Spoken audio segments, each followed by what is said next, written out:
Well, first what I'm gonna do is actually turn on my microphone. That may help things a little bit. But yeah, we're starving, and I have a bullet. So I think I'm gonna go... Oh, we're in a looter district. Okay, so I'll find a house, kill a looter, get some money, hopefully get some food, or if not food, then I don't know, something.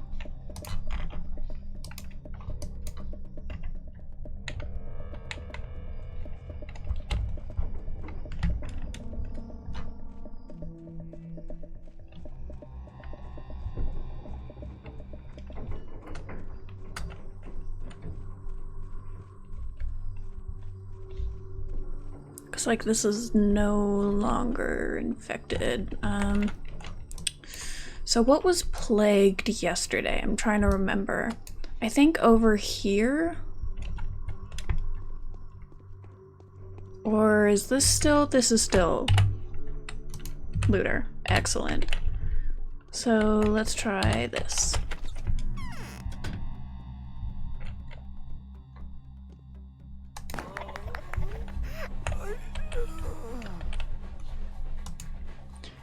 And there we go. What am I? Yeah, I don't have inventory space. I need to go drop stuff off.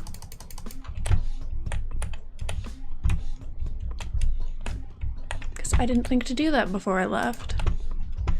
I would like to not be walking around with a almost completely full inventory. And I think I just had the one bullet, yeah.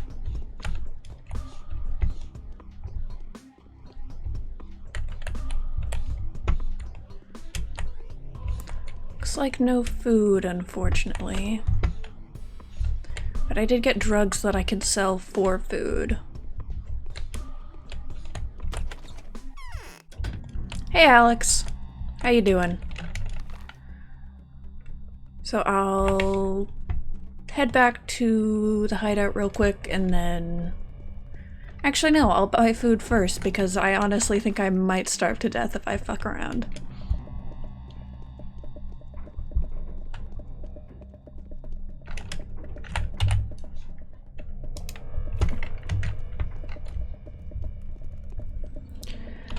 I'm doing good. No longer dying of illness.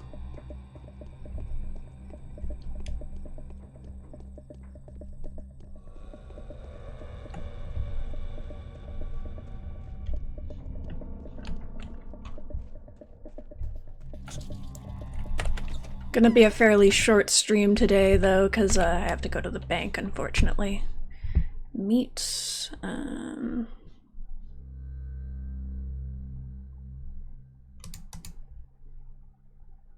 Twirine, I'll keep that. Not quite enough. You don't want any of that.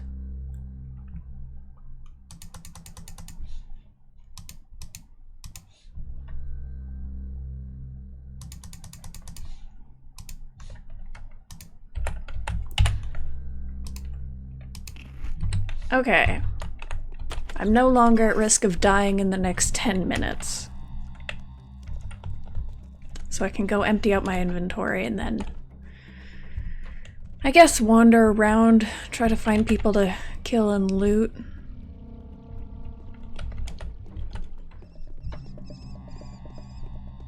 It's probably going to be the best way. Wait, can't I get meat? I always forget that there's someone I can trade meat for Twirine. Barter. Or food for Twirine, I guess. But more Twirine than I have. I can go make Twirine though. I should do that. Because I have spare herbs. I should, yeah, that's the move, I think.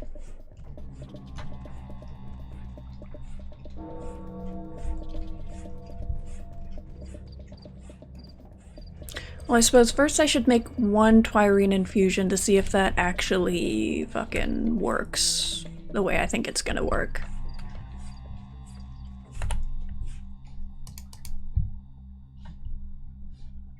He has meats.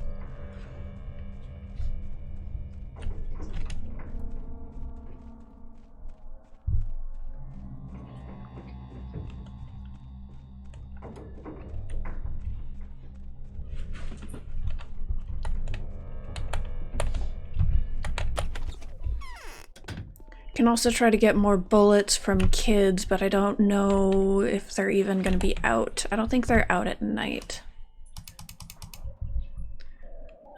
So let me check some recipes.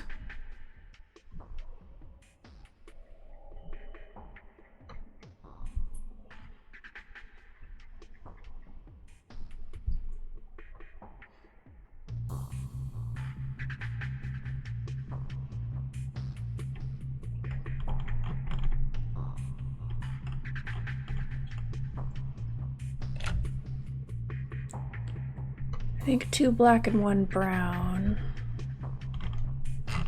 is the cheapest. Get that and take it to go check with one of the guards. Doop boop a doop. And mix, and yes.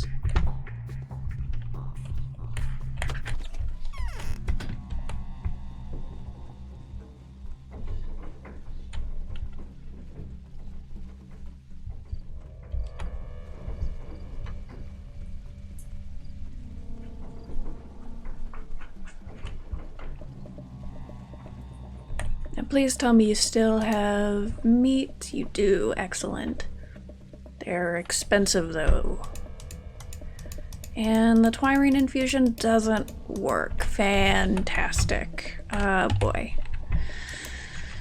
Okay, so I guess that's not an option.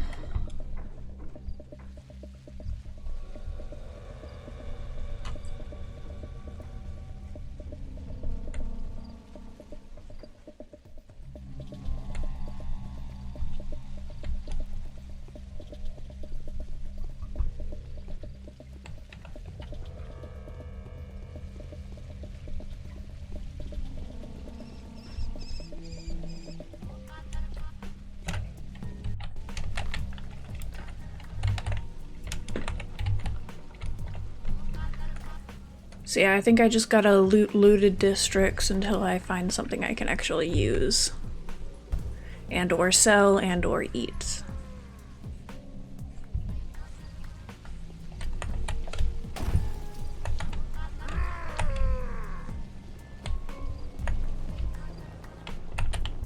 Sometimes the guards get killed in the fire and you can loot them. Not this time though.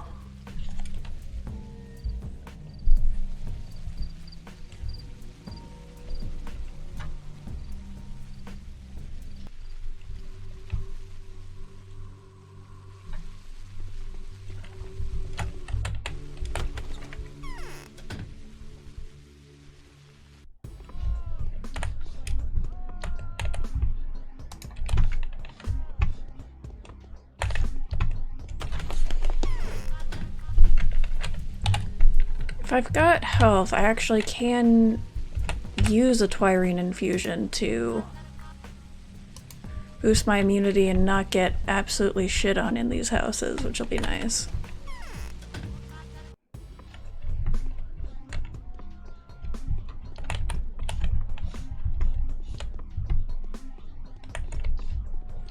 I suppose food is probably too big of an ask for a plague-ridden abandoned house full of corpses and soon-to-be corpses.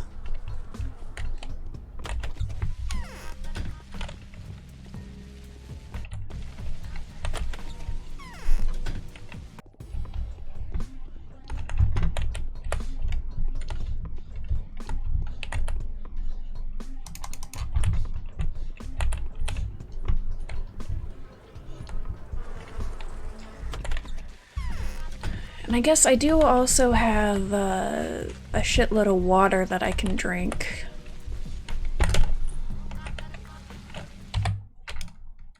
Love it.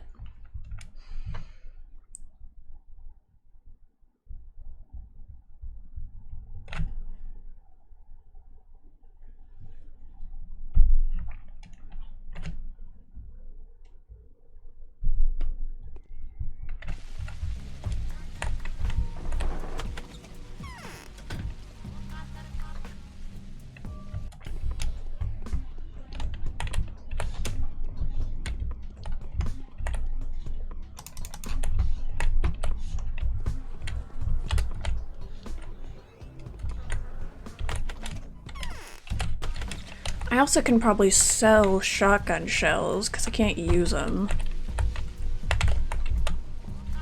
I'm probably not going to be able to use them anytime soon. I don't know how much they go for. We'll check. That might be enough to buy something at least. Meat. Okay, not nearly enough to actually buy anything, but it is something.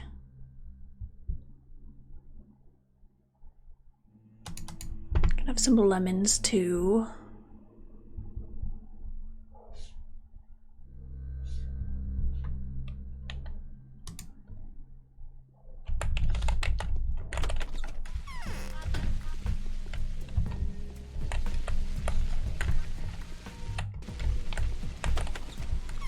I think I want to hoard junk for now and try to trade with kids once they're awake. Because it's not really worth enough to be trying to save them.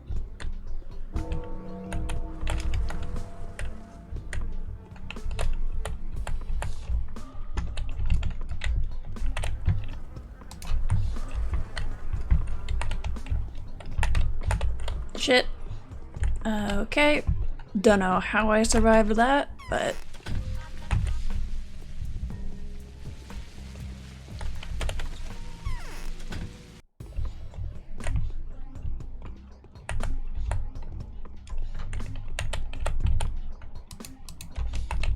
Rifle ammo?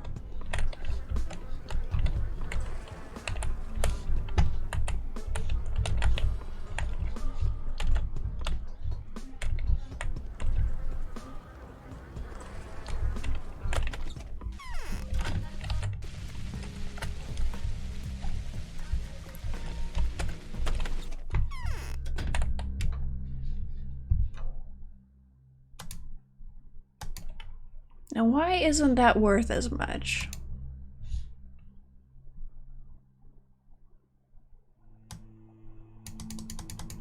How much can I get from just selling all of this? Because I have no idea what the hell it's used for. I can get enough for meat.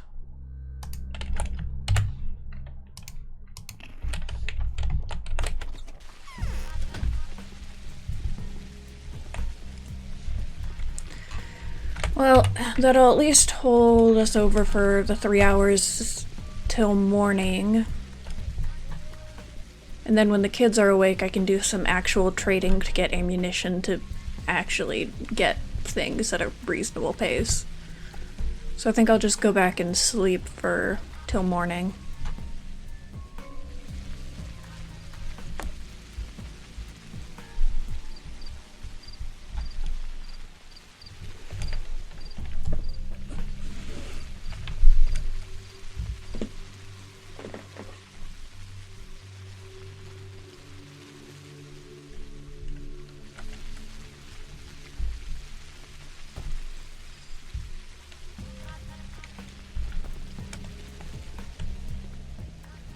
Man, this is unrelated to anything, but I'm joining a D&D campaign and we're starting at level 15 with a whole bunch of like legendary items and shit, and it's like, it's cool and it's powerful, but good god, D&D fucking sucks.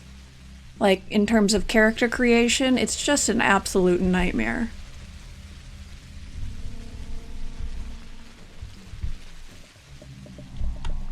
There's no reason for the book to be as bad as it is. And it is truly, truly awful. Wizards of the Coast is just the worst.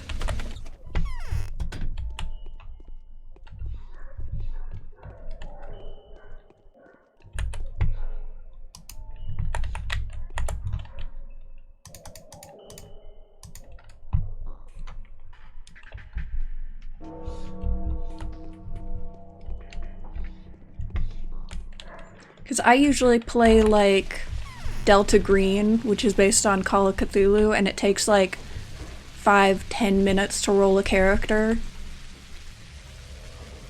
Even when you don't know what the hell you're doing, it's like... So that's what I'm used to. And then having to spend like an hour figuring out all the fucking multi-class bullshit It's very dumb. It's unnecessarily complicated. I don't mind when character creation is complicated, but the way the player's handbook is laid out, the way things are written, it's awful trying to do it when you don't really know what you're doing. And we're playing 5e, so it's like, it's all this complicated bullshit for a super generic character. Because 5e did away with all of the, you can't have super specific builds. All the races are just like slightly different humans.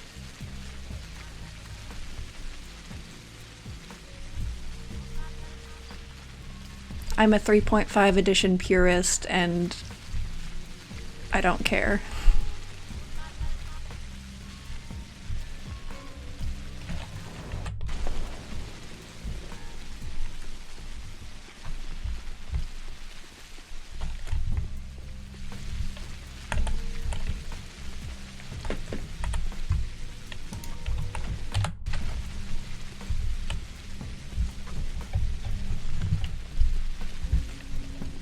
Because in 3.5, like, it took even longer to make a character, but you could do, like, so many weird, hyper-specific builds. Like, I remember I made a wizard who, even at, like, level 3, had, like, plus 15 to hearing or something absolutely stupid like that. The morning of the 8th day has come. It all ends in less than 5 days. The army arrives tomorrow. Ow.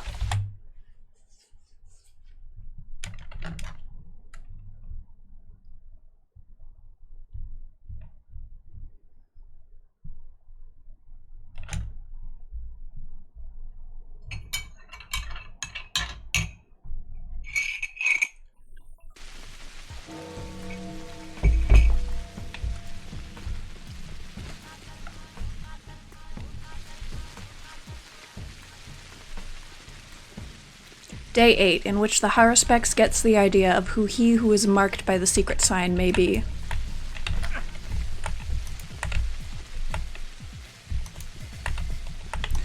So good to know that the whole instant kill from behind thing in the item description is just bullshit. Ooh, and that's a second knife, so I can sell one of those too. This guy will hopefully be weakened. Ow.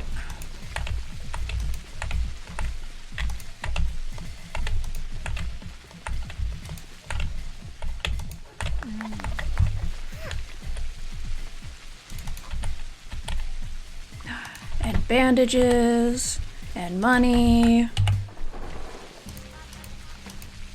Perfect. Okay, now food store.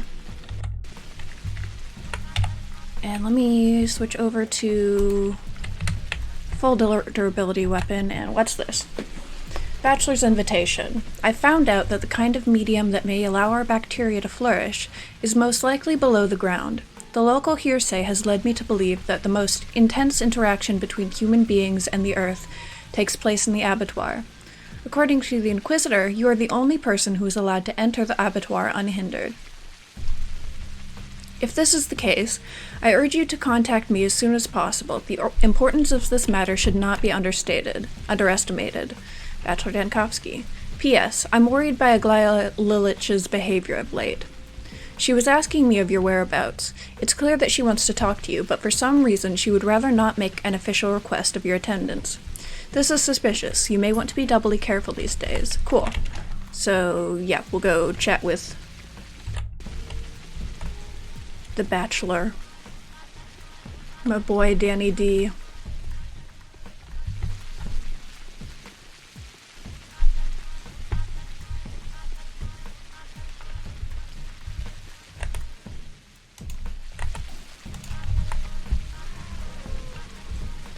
Stop by some stores on the way.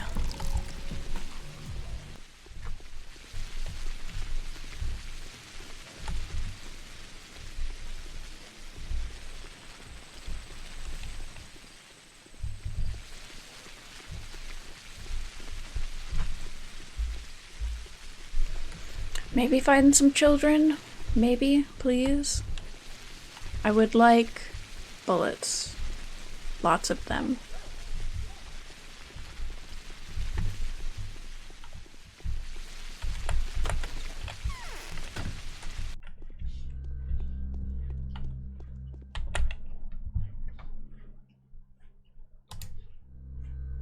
So you can have that. And I can have that. Perfect. Don't mind me as I just eat this raw meat right in front of you like an absolute freak. And that'll keep us sated for a while. Sated? Satiated? Whatever. Hi, puppy.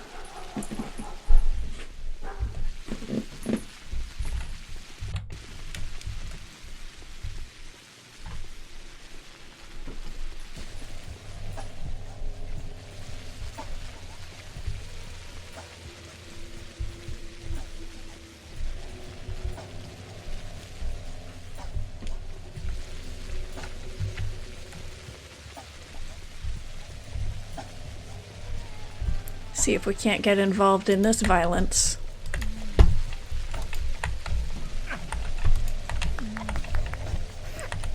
Nice.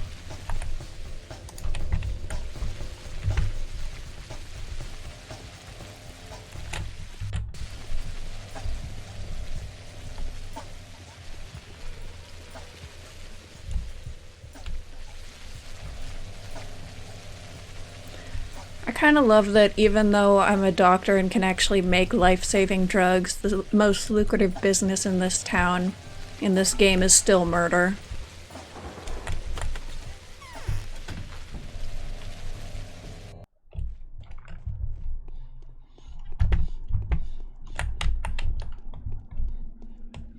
Okay, let's talk. You have made quite an impression on the emissary of the powers that be. Congratulations. Keep doing that, and soon there'll be no menacing inquisitor in town. Only a gentle Aglaya Lilich. The bad news is she can see that too. She'll be reluctant to meet you again, I'm afraid. What do you mean? Executors have told me that she was furious to learn of your discovery. She had her reasons, and she was quite intent on destroying you when you came to her. But she was so impressed by your dignified demeanor that she's had a change of heart. What did you tell her that touched her so much? We talked about freedom. All right then, I'd like to ask for your help, Barak. You're well aware that my business here is not yet complete. And now the Inquisitor has commissioned me to look for the source. She gave me a push in the right direction, as she did to you. Yet I'm stuck. Speak. I'm analyzing the soil. The results aren't great, but I've found something. There may be a paradox to the tectonic bed under the settlement. I need to know what its structure is like. I've heard that the abattoir is rooted deeply into the ground. Tell me, do the people who live inside it know what's below? What do you want from me? You're allowed inside, aren't you? Go ask them. Find out what's down there. And if the source of the disease is indeed below, we'll overthrow this behemoth with armed force. The army will be here tomorrow. That's a bad idea. You're wrong, Oinon. Wherever did this theory of yours come from? Aglaya Lilich has a rather elegant theory on how it all works. It's a shame you can't talk to her, really. Oh well. Aglaya knows a lot, that's for sure. I wish you luck in the search. So, I guess we go to the abattoir? Or we go try to chat with, Aglaya, the Inquisitor.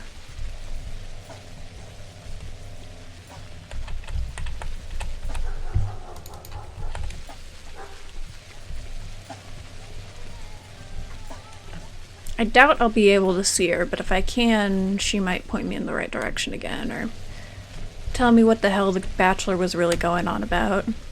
I mean, we know that the polyhedron is sort of anchored below the town. That's probably what he was talking about. But how would Aglaya know that if the Bachelor hasn't given her the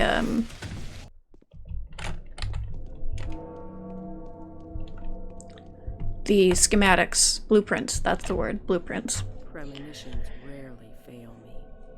Listen, I'm going to share my plans and goals with you now. Strange though it may seem, it just so happens that you, a person of a completely different background, somehow understand me better than anyone else. That is worthy of my sincerity. Speak. Of all the goals I may have, saving this town is the most crucial one. I'll be honest with you, I don't love it, and I do suspect this hopeless mission is my last chance. Yet my choices have nothing to do with self-preservation. They're about integrity and ambition. Why is it hopeless? Not for me, but I think they deem it hopeless. This town is little more than a grave they can throw anything into and watch it rot. I do have a suspicion that it's precious to them, though. Yet they wouldn't have sent an artillery squad here unless they had other towns they have fun with. What are you planning to do? The source of the disease will be found, and it will be destroyed. It's a matter of time, and it will only take a few days. The sick can be cured with your panacea. The plan is all around great, but there's a huge hole in it. The panacea is scarce. Its main ingredient is a relic, a fossil almost. There are fewer Arachises left in the world than Leviathans, as far as I can tell. That is so. They say an Arax was brought from the steppe the day before yesterday to be sacrificed. It's supposed to deliver us from the plague. Odong say it was the last one. That is so. Still, I'm confused.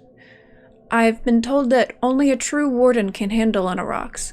Is this the reason why Olgimsky manages the kin personally, but requires a middleman in any matter that has to do with the abattoir? Yes, my father used to say the same thing. The foreman oversees the rituals and performs the rite from time to time, cutting a bowl in a way that has been the true way since the creation of the world, for the perpetuation of the world. That cosmic bowl is an Arax. It contains every element, every line, every tongue, every connection, everything. Have I been informed correctly? Sounds about right. But the rite didn't work out. The kin is disappointed and unhappy with the foreman. This means he did something wrong. The kin had been locked up in the termitary, so I assume there were few witnesses. Could it be that the foreman was unable to handle the Arax? Perhaps there was no mactation at all. Well, where did the blood come from then? That's exactly what's bugging me. The rite was performed the day before yesterday, so many hours must have passed since then, but you were given streaming blood. It was full of oxygen. It was alive, as if it had just been extracted from a living body. That is true. Ask the foreman where the blood came from. I think the abattoir hides many secrets, and you're the only person that can get into its depths. The further we go, the more convinced I become that we're on the right path. Even in our enlightened times, we were to be saved by the legends of ancient herdsmen. I will follow your bold advice. Good luck to you, Artemy Barak. Beware of the foreman. He's afraid of you, but he is the kind of man whose fear is more dangerous than his calm. And what if the abattoir's closed? Then get in there through the termitary. I talked to this girl, Taya Taichik, yesterday. Her power is incredible. She even made me doubt if I can make her obey my will. She knows how to open the abattoir. Alright, I'll be back.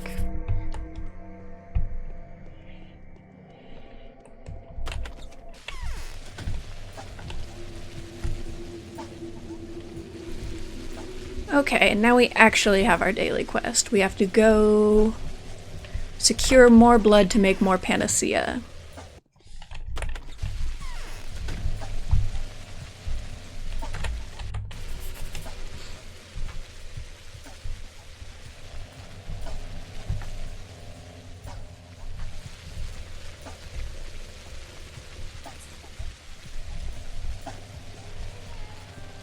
I'm kind of thinking about giving the panacea I have to Maria, assuming she's not dead, right?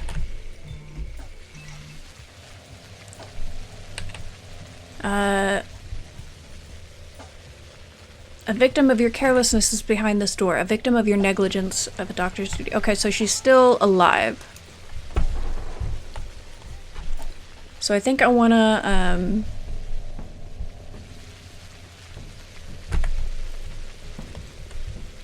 see if I can make more before I start healing people.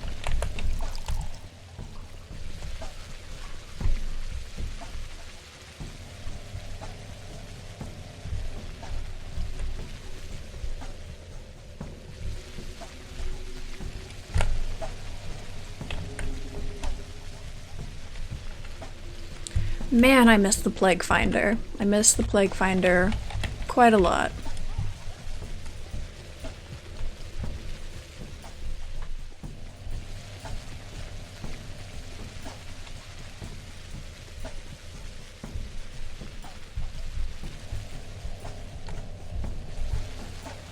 Yeah, I feel like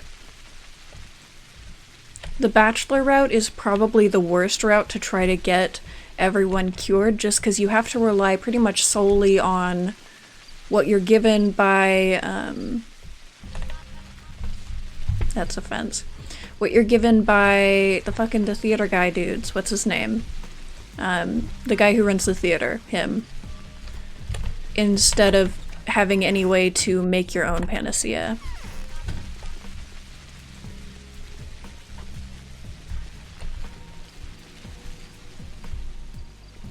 I don't know, you might end up with the same amount either way, but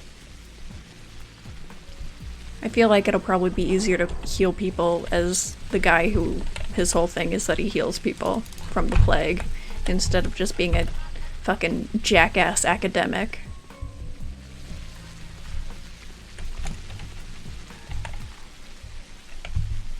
I am going the wrong way.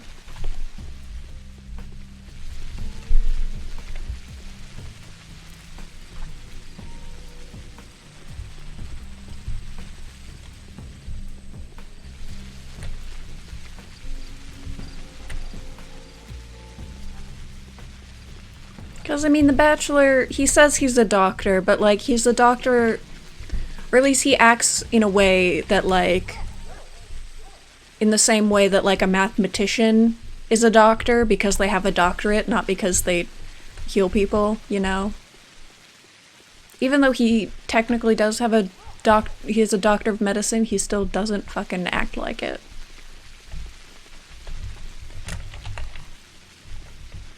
Pretty sure he spends more time whining about how fucking backwater this town is than actually doing his job.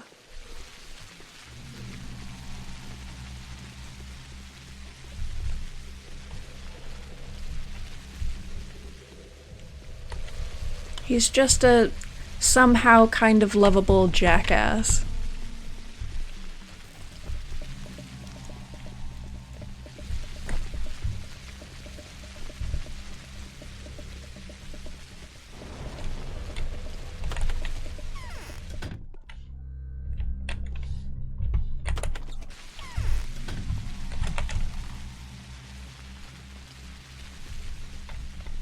How do I get through here again?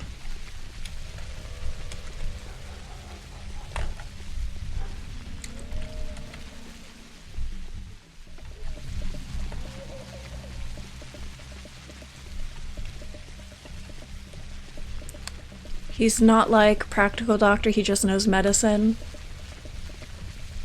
Yeah, like he just kind of happens to know things about medicine. Yeah, he is kind of a psycho.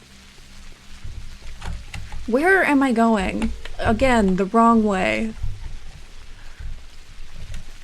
Yeah, just sort of randomly spouting Latin because he can. The language of the enlightened. Whatever. He's kind of a tool.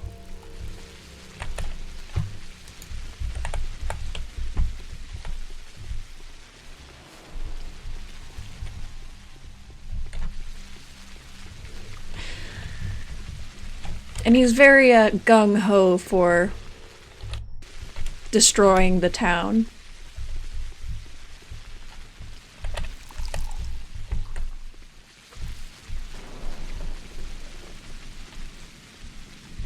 Oh, the Haruspex is a... Oh, yeah.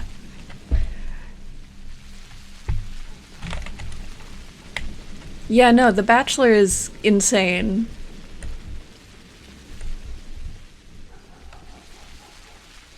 And, like, all the people the Bachelor was hanging out with act completely insane and violent on this route, too. Like, they were just nice to the Bachelor because he was all ritzy. Fucking Ruben sending me death threats randomly.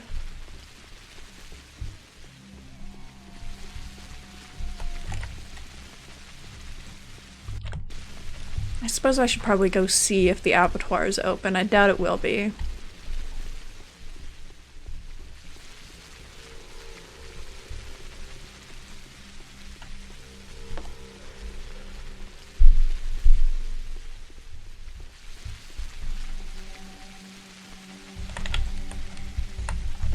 Yeah, it's like the canon character of The Bachelor is just every single worst, awful dialogue option that you could have possibly picked when you were playing as him.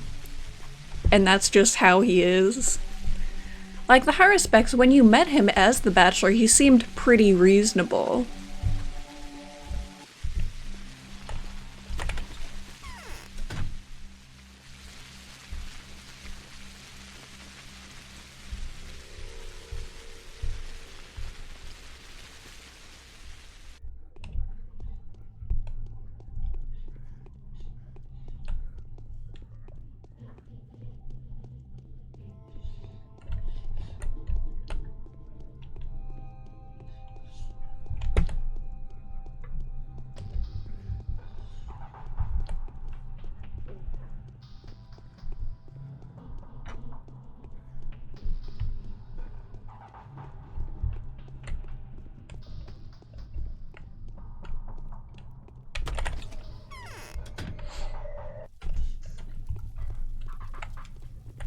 Hello, Tiny.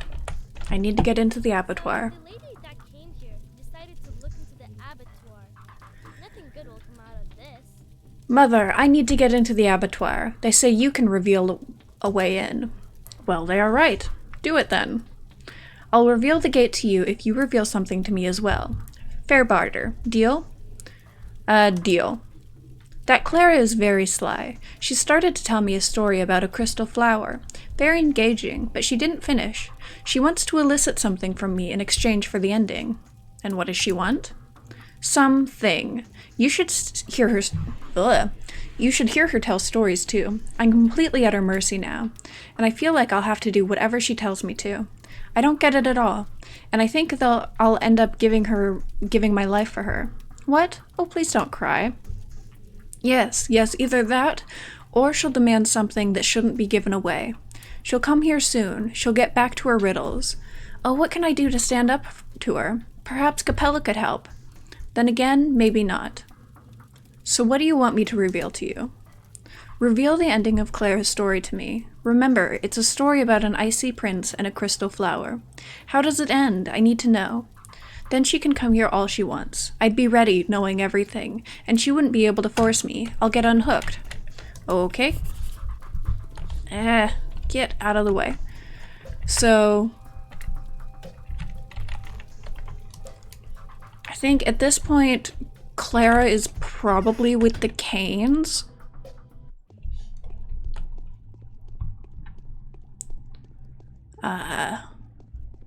If not, I don't know where the hell she would be.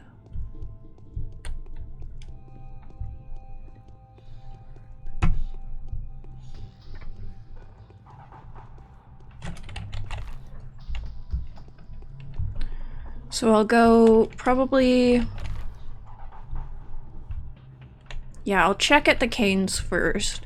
If she's not there, I'll just go to Big Blood and maybe Capella will have an idea of where we can find Clara.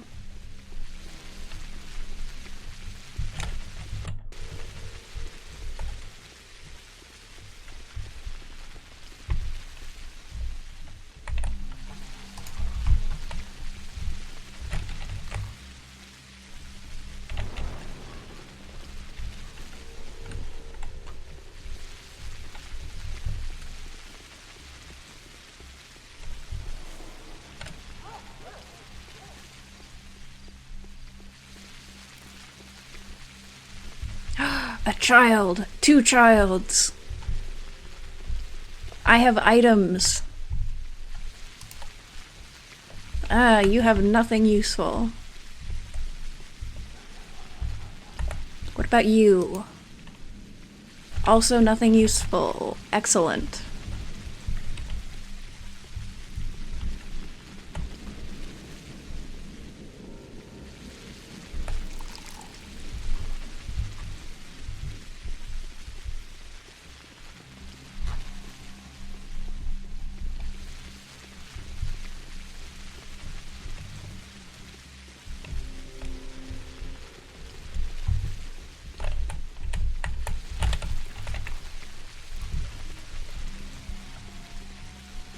So I think the girls were around back.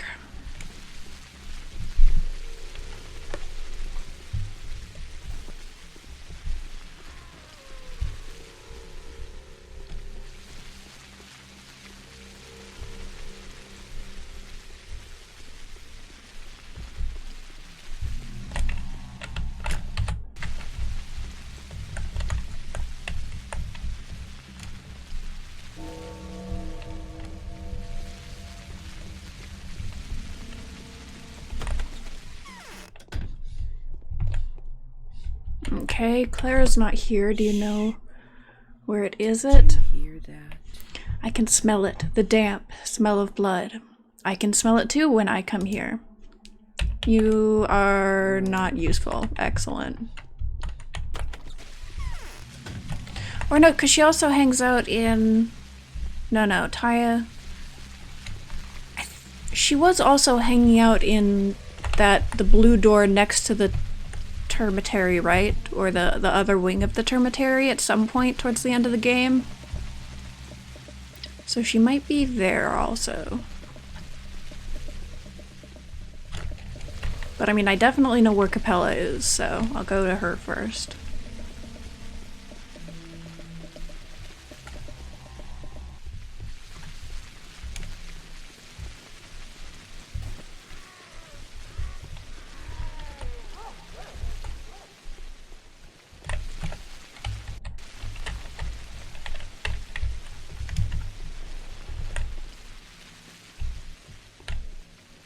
You wanna actually fucking... damn it.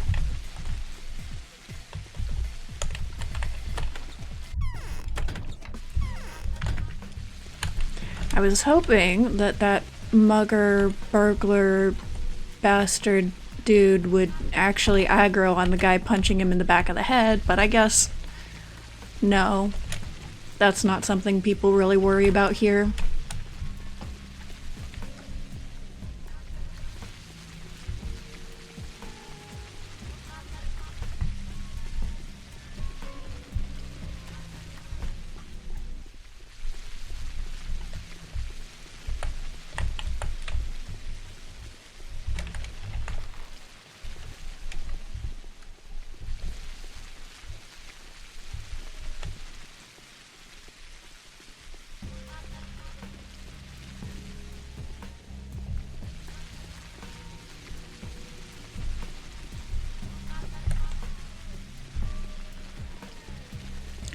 No, I'm checking Capella now.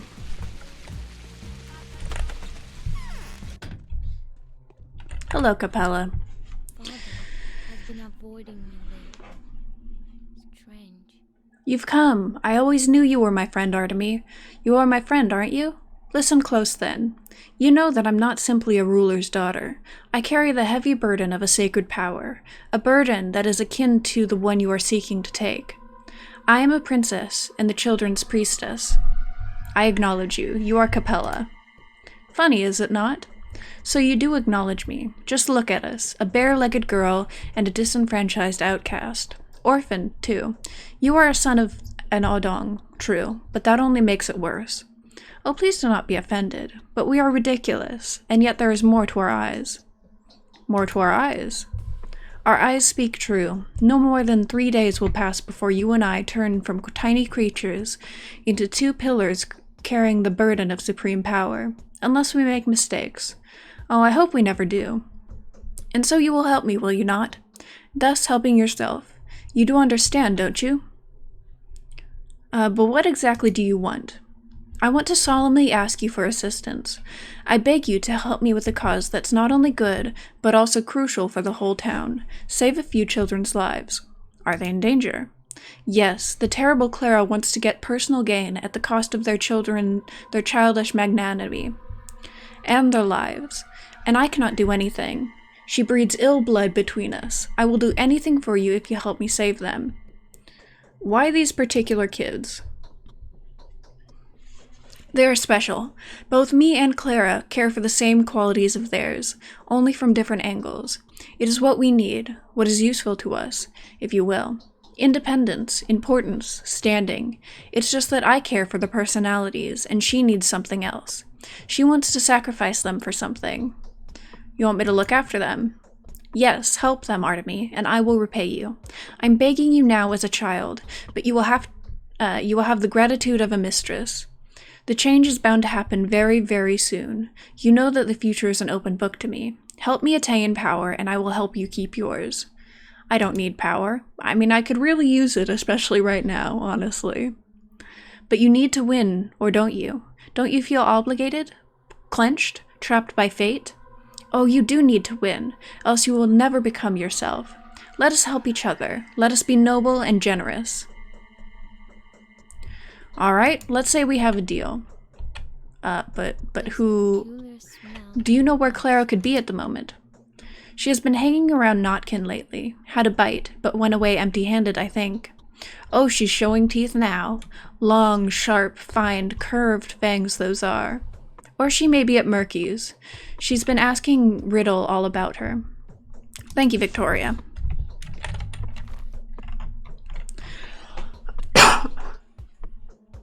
Alright, so Notkin or Murky.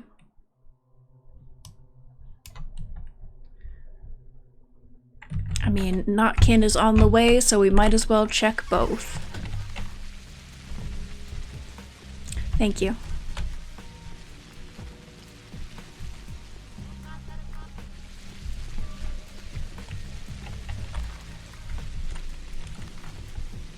Oh, and a new letter. The Bachelor's Choice. The military will be here tomorrow. They come to raise and demolish. Due to this, we can't avoid making the important choice, for it depends on us whether anything here may be saved. My choice has already been made. I'm going to champion the dream that is doomed to lose its battle with history. From now on, I will use whatever agency I have left to save the condemned creators and their creation, whose sentence was spelled out by evolution itself. I'm speaking of the so-called utopians, the four Cains, the architect twins, my good Eva, and hopefully Vlad the Younger.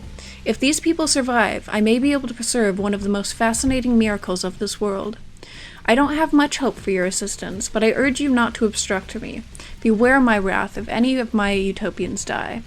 I'm going to fight fiercely for my doomed sovereign, Bachelor Denkovsky. Okay, so that's just letting us know who his bound are.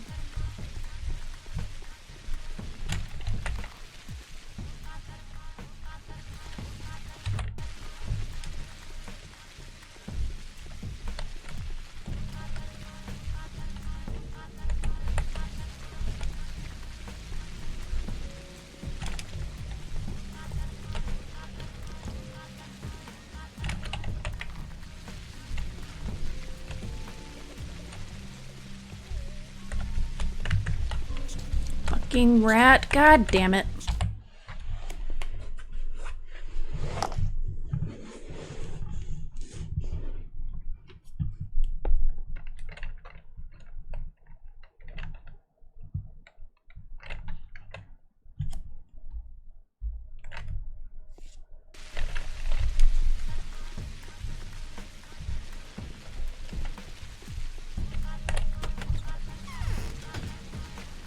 Hopefully if I pop in here, that'll change the rat's route and we don't have to deal with them right in front of the plague cloud.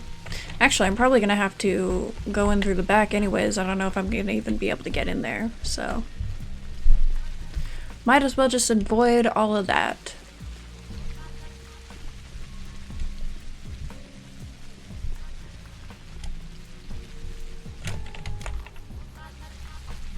And the back entrance... Oh, that's not even the right fucking thing. That's not the right place. It's down here past the rail tracks. I was trying to get into Bad Grief Slayer when I have no reason to do so whatsoever.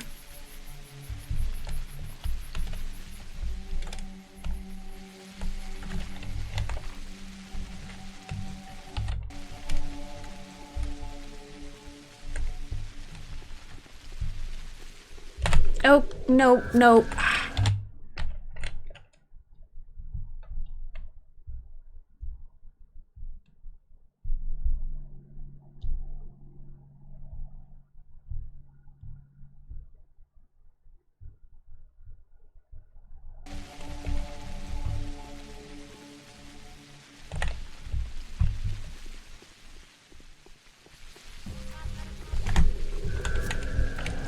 Okay, so I think that entrance is probably going to be a no-go.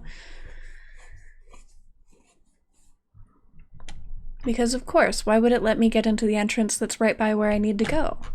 That would be way too easy. So yeah, probably just that one over there then.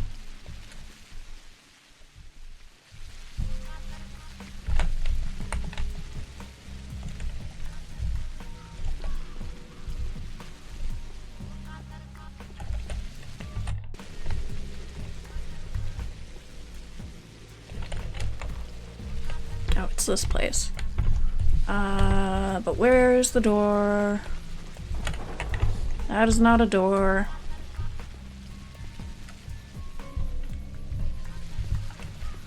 There we go. Hey, you freaky children. Have you been harassed by a slightly older freaky child? I've always said that. Have you seen Clara by any chance? I have, I'll show you. A funny coincidence. She was looking for you too, and looked serious about it. I literally cowered when I saw her. This Clara's up to something. Chances are she'll outsmart us all. What did she want? No bloody idea. She has an agenda. Looked triumphant too, as though you've given her a jackpot. Where is she now? At Murky's van. What business would she have with her? Oh, it's all been going so fast with Clara lately. It's all secrets, all of them sinister. She's creepy, hanging around, asking things, showing her teeth, and there's never an answer if you ask her anything. Yep, she does give me the creeps. And I know you're no coward. My point exactly. Be careful with her. She's up to something, and I don't like it. She might as well make the both of us links in her chain. I feel she already has. We won't just be fooled. We'll end up being the bad guys. We'll deal with it. Okay. That was a little bit pointless, but that's okay. 'Cause, yeah. Now we just go to the place that we were already gonna go. That's fine.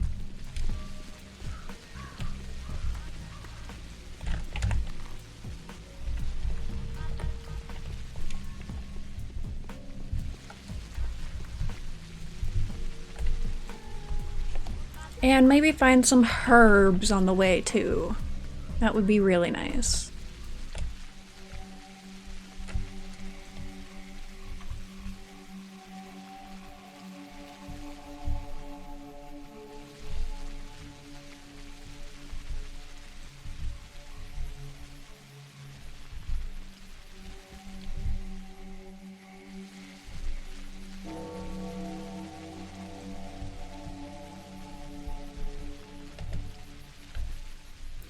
I feel like we've had a lot less interaction with our bound on the Haruspex route, which is a little strange, I think.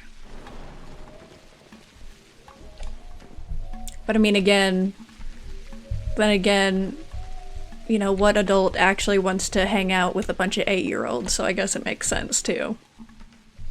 Because Artemis bound are all the children of the town. Excuse you?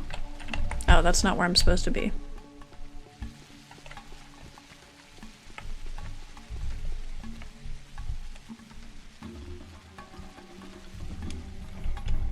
The other identical openable train carriage, of course. There you are. Hello. What is there to talk about now? What do you want, Ripper? I'm not the Ripper. Murky seems pretty cool, but like we just haven't spoken with any of them, really.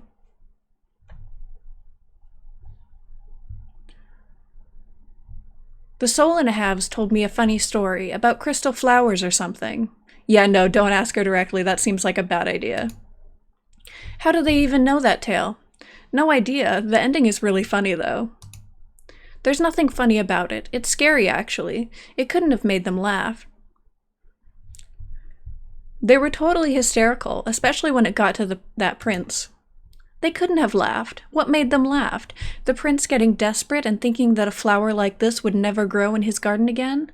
Or maybe the living flower dying because the crystal one took everything from them? The water, the air, even the light? Is it that bit? No, the other one. Well, was it the gardener coming with the scissors and the prince making it so that he'd cut the living flowers instead of the crystal one? Or that the terrible flower throwing out seeds, giving birth to a whole new garden, 100 times more beautiful than the previous one, but having no real flowers? There was something else. That's the end. There couldn't have been anything else. You're lying. Maybe, and you know your tales, huh? Haha, you stupid bitch. Gotcha. We outsmarted a literal child. Aw yeah. I saw you. You saw me. I live here. See this van? It's very cozy. What are you looking at? Boo. Oh, I'm so scared. I can't sleep now. Try to focus on the good things, I guess. Impossible. Alright, now back to the termitary.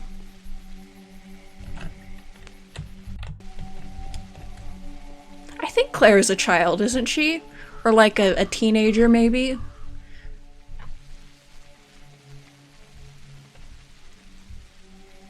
She doesn't seem like she's supposed to be like a full-grown adult. 16? Yeah, that sounds about right.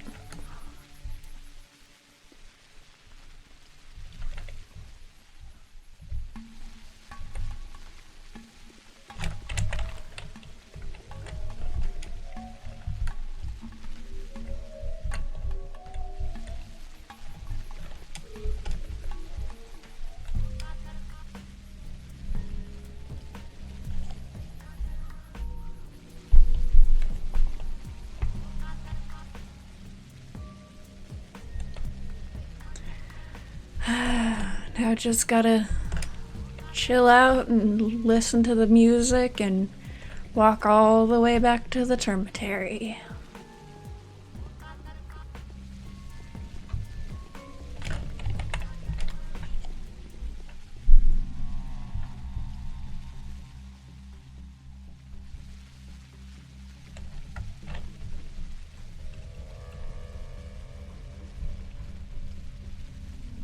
I think I can just take the railway up to like the edge of the termitary and then follow that up, and that'll be the easiest way, not trying to navigate through all the bullshit fences in this district.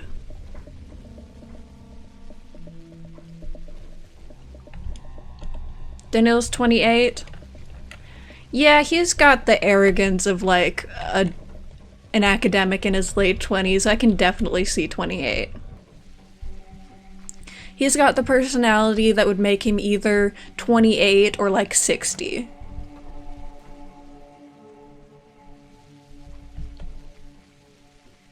Artemy's 26. I thought he was gonna be older.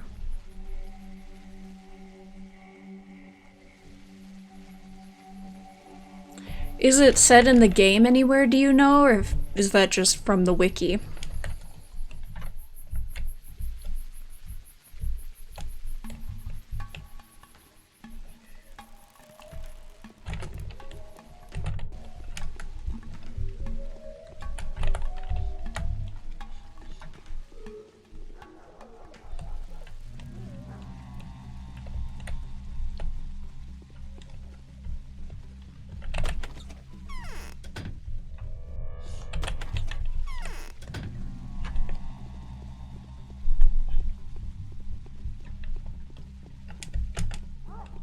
Yeah, he's got the asshole nature of a recent postdoc graduate for sure.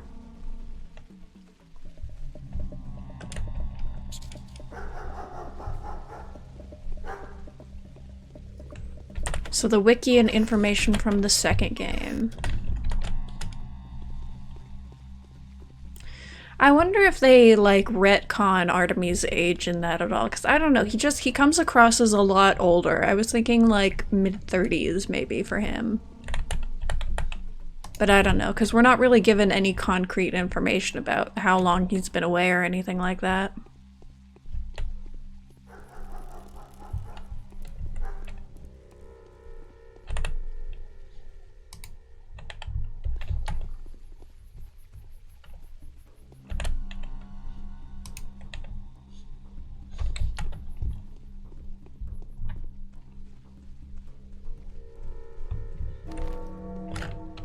We just got a letter. Capella's request for the lives of her bound to be saved. A lot has changed. We now face a different kind of peril. New actors have ascended to the scene, announcing that the time is ripe for the heroes of the preview play to bow out. And I don't want my friends to vanish into oblivion. Aglaia states that the three families are no longer in charge. She is wrong. Perhaps you're willing to share her delusion. The time of the kin has come. We descend back into the earth, right? However elaborate your plans, you will need a mistress. There is more than just the kin here. There's also the town. Its civilized people can only be governed by a ruling family. Do not reject us in a hurry. Side with me today, and before long I will help you fulfill your destiny to the fullest extent. Yeah, I wonder when and exactly where this game is supposed to take place. I mean, I think they're intentionally vague about that, so that they can kind of just do whatever they feel like they need to do with the setting.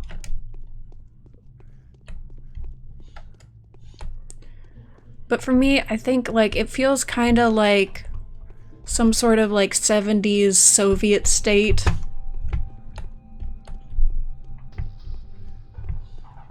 I mean, the where is kind of a non-issue because it's all imaginary anyways, but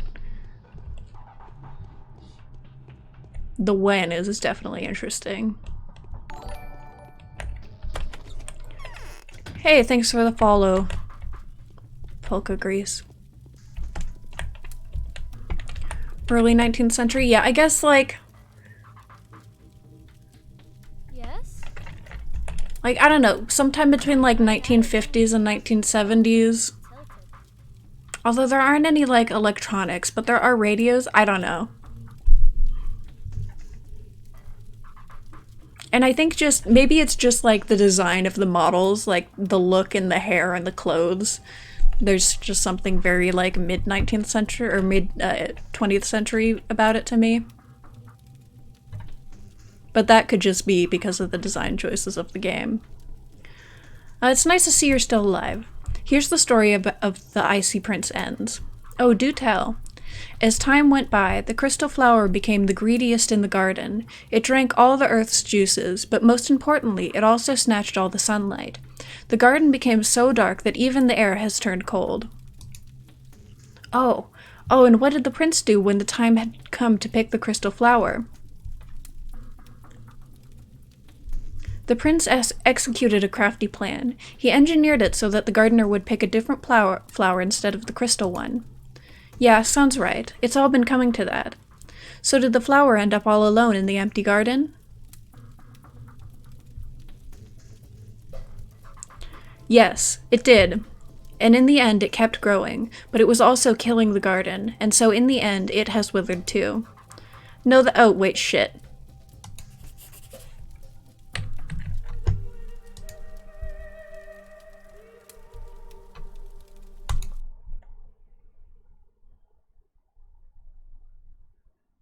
Yeah, the army does look old-fashioned, older.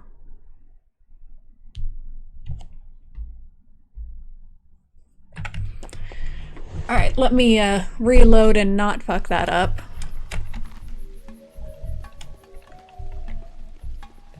And actually save before I start the dialogue-sensitive thing. Because damn it, I'm not waiting around for Clara to decide to poke her stupid little head in.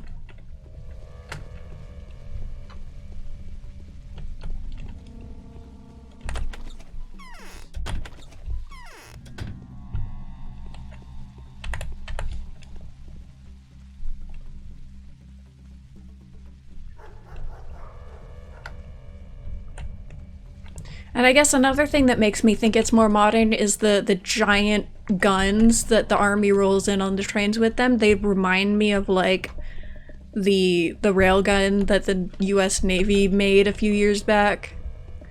And so I guess that's making an association in my brain too.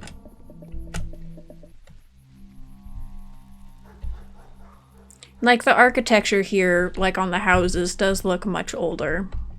But then this termitary stuff feels very more modern.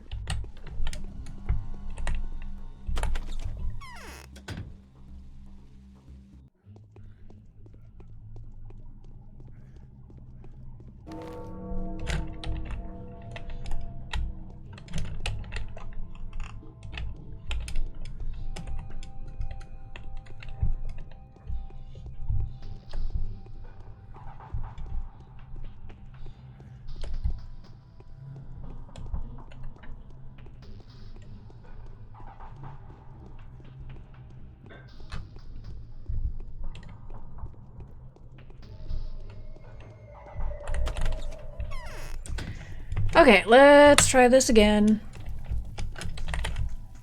Misfortune? Story of the princess, blah blah blah. Executed a crafty plan. Did the flower end up all alone in the empty garden? But I thought that was the right.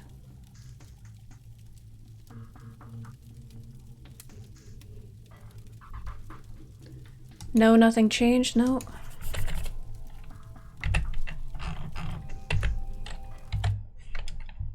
I could have sworn that that's what Clara said.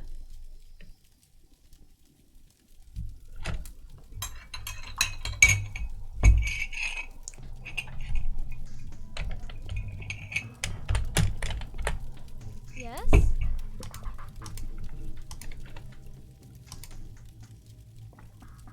Yes, it blossomed, spread its seeds all over the place, and a new garden grew, 100 times more beautiful than the one before.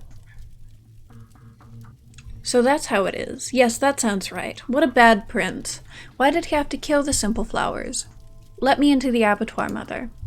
Come in. I'm going to fall asleep now. Then I'll go there myself and crack the great pit open. Do you know where it is? Follow the passage between the buildings and you'll find yourself right by the pit. Thank you, Mother.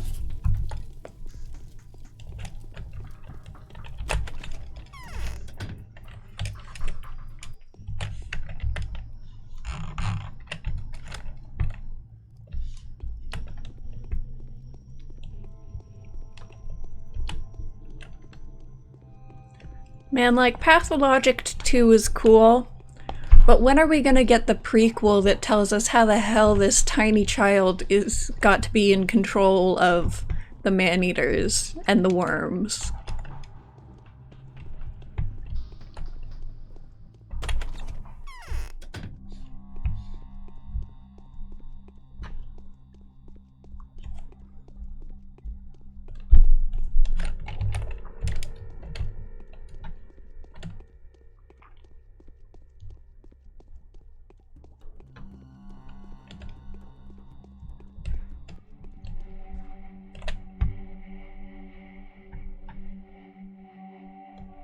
I mean, like, I know by inheritance, but she's a tiny child. You'd think someone would have, like, overthrown, yeah, I guess just wild traditions. It's just, I don't know.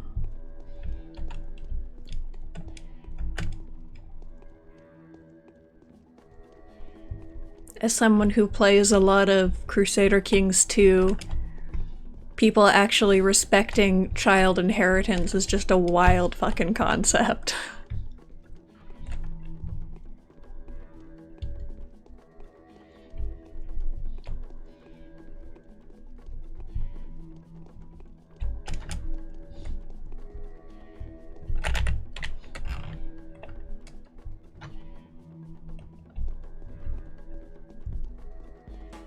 So she said she was going to be in the Great Pit, which I assume is this. This is a pit, and it is large.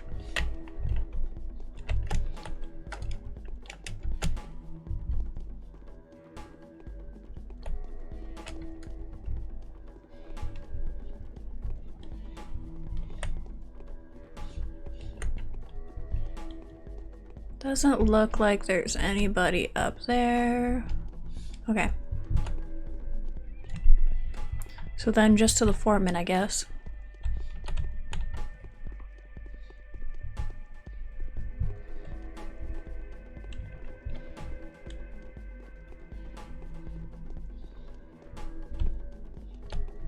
Who is back here somewhere.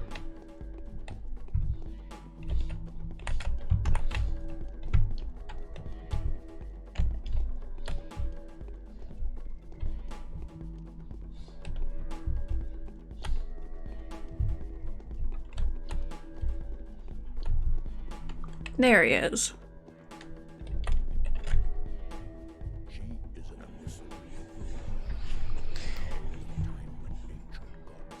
You come here often, kindred one? Do you seek to be employed by Boost Vlad? The plague is fierce, but we must not abandon work. Perhaps you are an Adong. Bring us a bull then. Perhaps you are a busher. Kill one for us, and then prepare its meat for transportation. I want to ask you where the blood you gave me yesterday came from. Yet you will not get an answer. Why should I share this knowledge with you? You cannot take it, and it will rip you apart. I am the son of Isidore Barak. It is not an Oyon's place to talk to me about knowledge. I see before me someone who calls himself a son of Barak. You haven't accepted his inheritance, and are therefore unworthy of his name.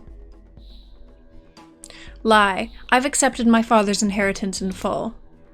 Have you accepted your father's duty and the obligation to save the lives that he gave an oath to keep? I have. Have you accepted his knowledge? Have you accepted his lines? Have you learned how to tell the dark from the light, the damp from the crumbling, the scorching from the cold, and the dead from the living? Sure. Have you accepted his possessions, his house, his flesh, his food, and his signs? I have. Then show me the thing he used to draw the lines on the ground with, when opening them up for a ritual.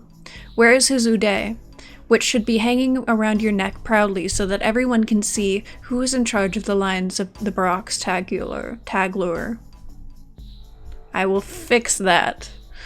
I will only speak to you when you have your father's ude hanging from your neck. It seems like something has been concealed from you by the one that passed the inheritance to you. Aspity. I'll be back. Damn it, Aspity.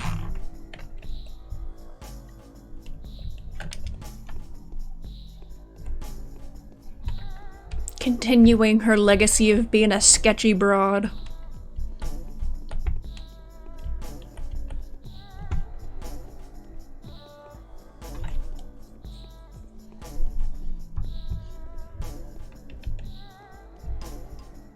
Although, honestly, I wouldn't be surprised if that was one of the things that she, that was taken by, Saburov before, Aspity even got to it. So, I mean, it's probably her fault, but it might not be.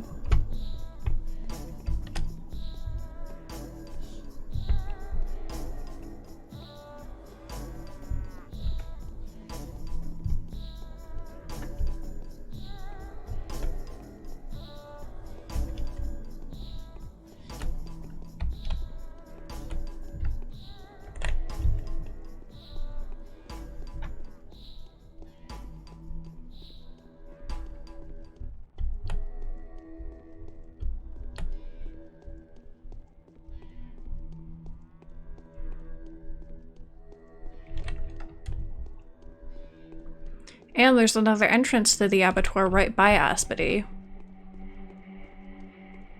So I can just go back in through there, and that actually might lead me right next to, or closer to, fucking what's-his-face, the guy I was just talking to. I keep wanting to say the handler, and that's not the right word.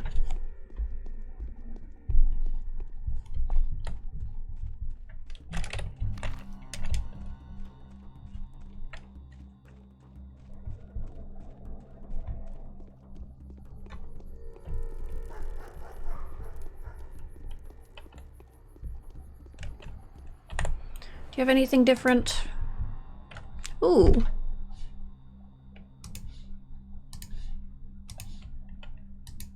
Nice.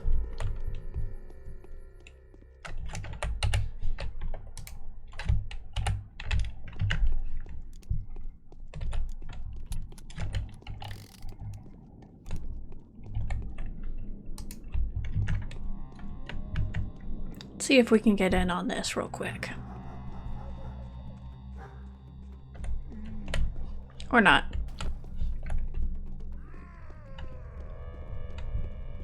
Actually, this all seems a bit much for a small area when I have other things I need to be doing.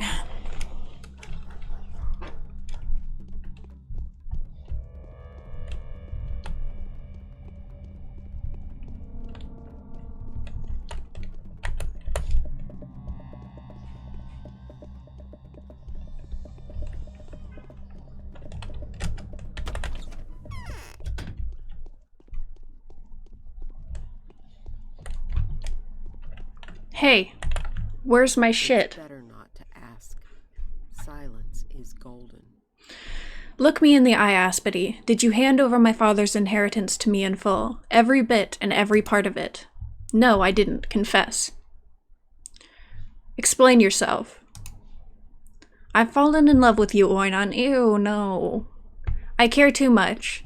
I desperately want you to live. You were brought up away from here. You've forgotten our rights and customs. You were in need of a friend here, a mentor. It was easier for me to keep your belongings for the time being. Easier than trying to explain why they are dangerous to keep, and even more dangerous to use. What are you talking about? It's a bone. A boss primigenius's bone.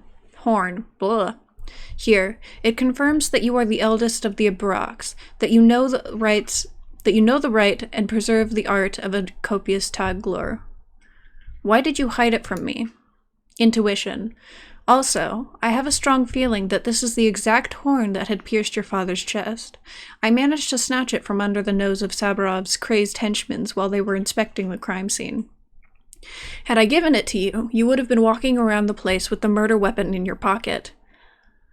Okay, yeah, that's fair enough. Yeah, I mean, you're giving it to me now. You haven't actually really lied much, so I guess that's fine. The Baroques are a copious taglor. You know the lines. You know how to cut a body open. The right is your right. There are but a few families of the kind left. I had no right to make this choice for you. Give me the bone. It is rightfully yours. Take it and forgive me. I swear that I meant well. Had I not abused the situation, you would have been dead by now.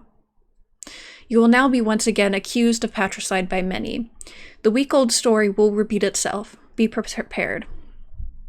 It'll be different now. I'll take care of it on my own.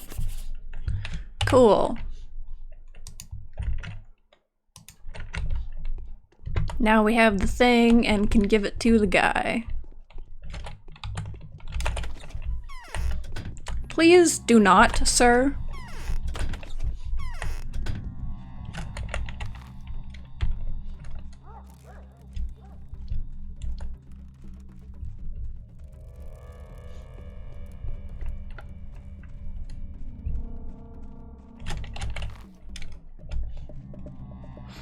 That's probably not a reaction most people want to hear. I love you. Ew.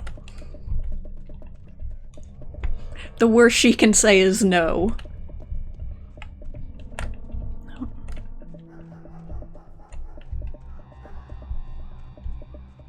Hey buddy, what you doing? This is the ring of Sook, the blood of— Oh, okay, yeah, that's the fight ring. I know that, not right now.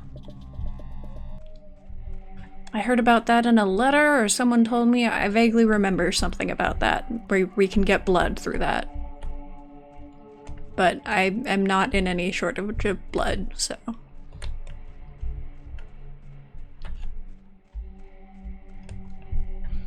Now let's see where this puts us.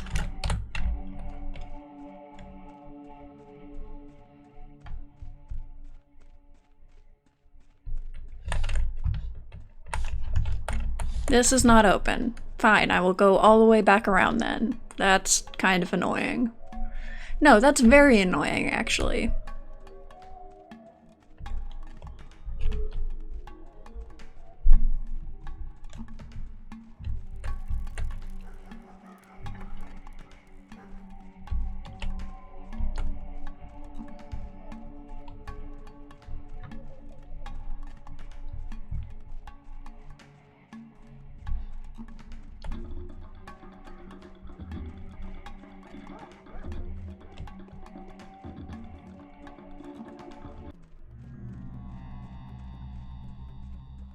So with the bone, we should be able to convince the guy, who I'm still blanking on what we call him, the guy who we're going to right now, him, should be able to convince him to tell us how to get more blood, potentially, to make more panacea, and then we can just go around healing everyone we need to. That would be wonderful. Because I know Maria's sick. I'm sure there are others.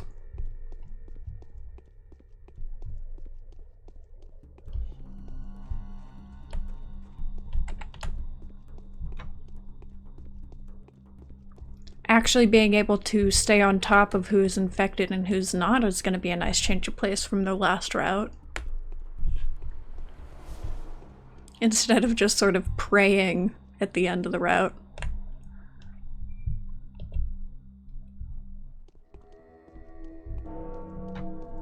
Because again, I've gotten one singular schmouter from trading with children's, and I've been consistently checking.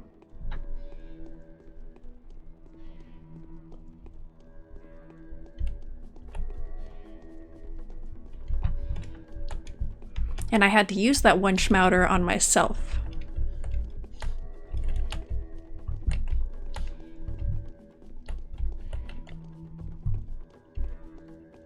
Because of the bullshit that happened on day 4 and 5.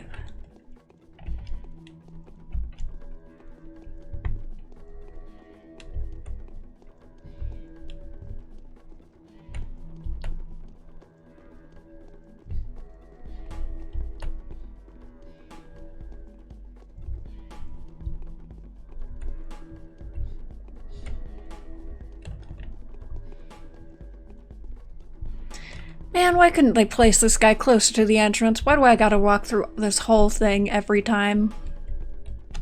It's gonna get real old if I have to come back to him for more blood.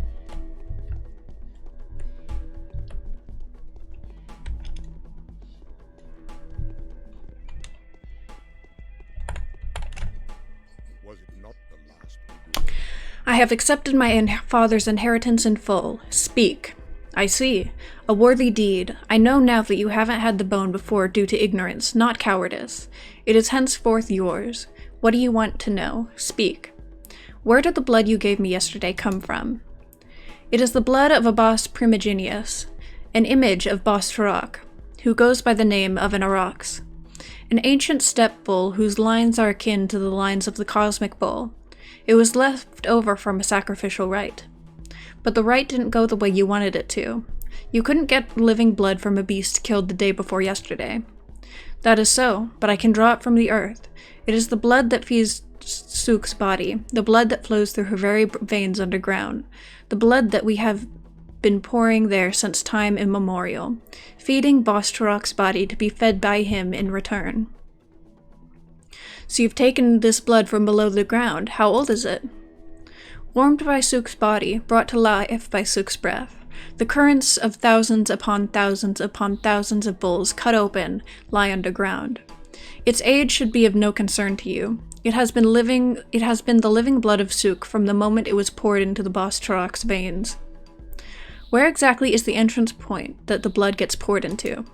I will tell you of this too. Here, in the abattoir, at the heart of the house of Sook, lies a well that is connected to the veins feeding the earth. Can blood be extracted from there? Only by an Odong, the foreman of the abattoir, who belongs to a log toggler and knows the right. The blood rises down below, heeding his call, but I will not call this blood for you until we are equal. Why not? Because I do not want you to have it. I'm trying to help you. I'm trying to help this town. You're being very uncooperative. You are unworthy of thinking about it, let alone taking it. It was not you, but Boos Vlad that I gave the blood to before, to help him and on his orders. So how can I get this blood? By making the sacrifice and fulfilling your father's duty. By passing every trial, completing every task, and proving that you are worthy of making such a sacrifice. Not before that. Come tomorrow and we shall talk about it. Fine. Fuck's sake.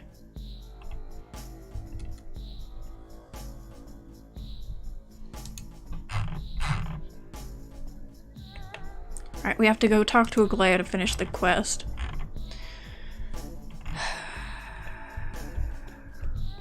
Is this— I think I remember seeing something about this in the video. Is this where he's gonna ask me to jump into a hole that just fucking kills me?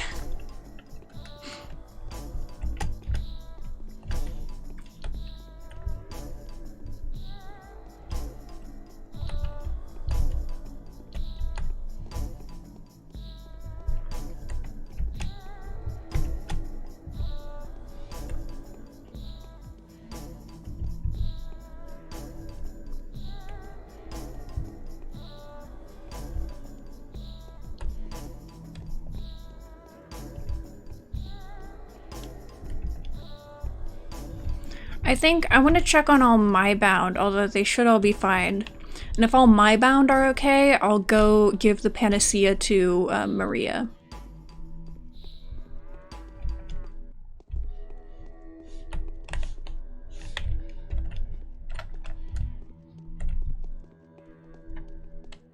Well, I'll check on my bound on my way to Aglaya, I guess.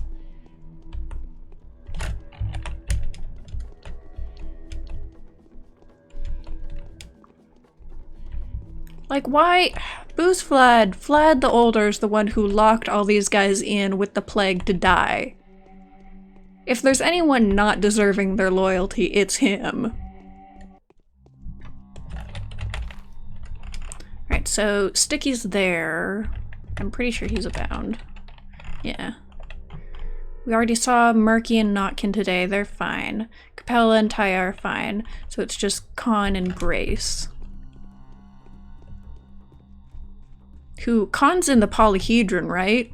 He should be fine, because he's the Kane kid who's the leader of the Polyhedron, I think.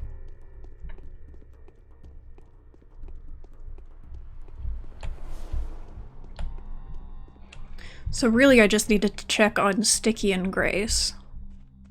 Oh, hello.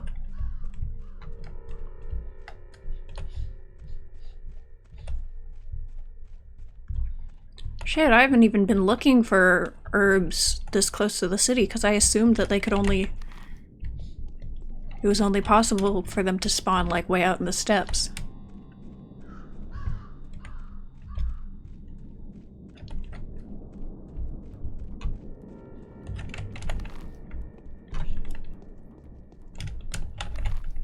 Alright, so this is Sticky's house and looks like there's no one outside, so he should be fine.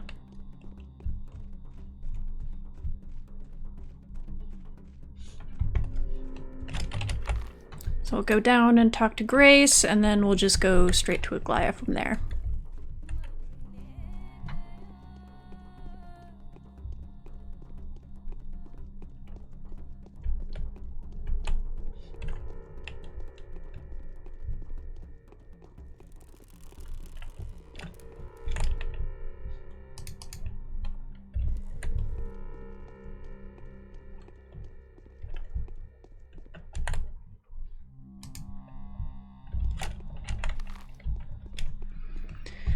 Alright, so just need to head in the general this way direction for approximately ever.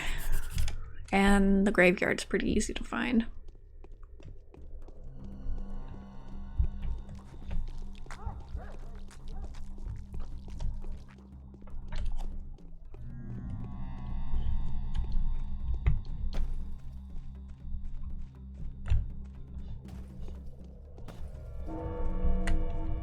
Oh, I see that. I am despawning that if I can.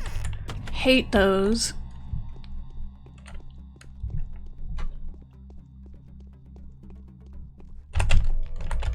Hate those too.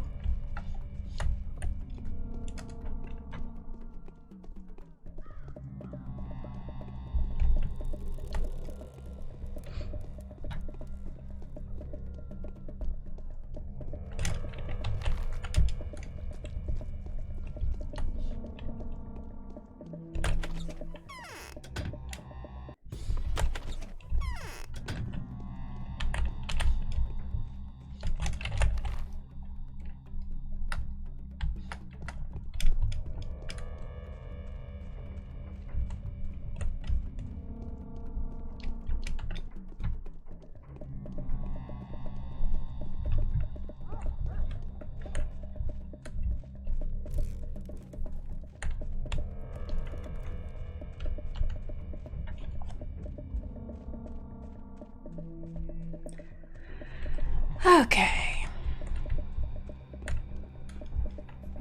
And we don't even need to go, like...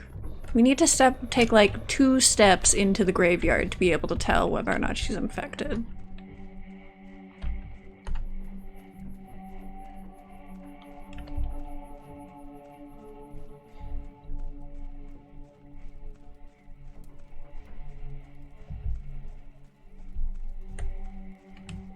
Oh good, my hunger's going up again. So I'll probably... yeah, she's fine. I'll make a pit stop in an infected district, kill a looter, get some cash, maybe get some loot. So I do have a little bit of money, and I think with one looter kill, that'll be enough to get a piece of food.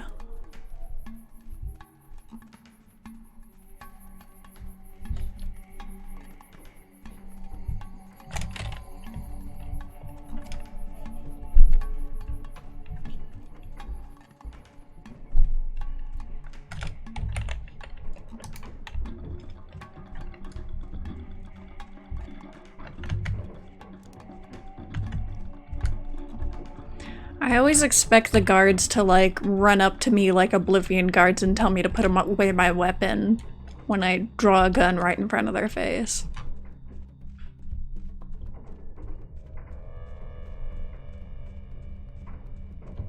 But I guess, you know, the AI isn't that sophisticated. It's not as good as Oblivion AI. Because, you know, that was just phenomenal.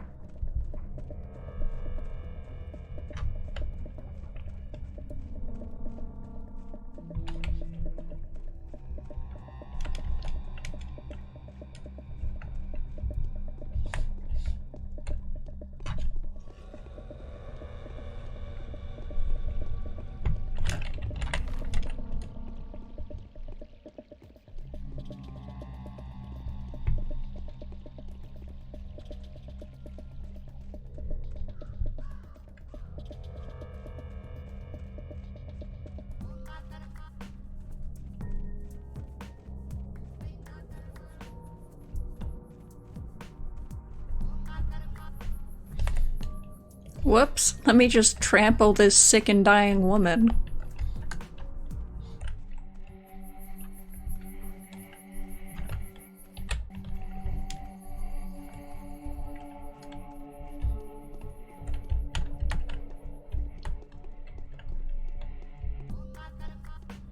Okay, this is plague, which is not what I want.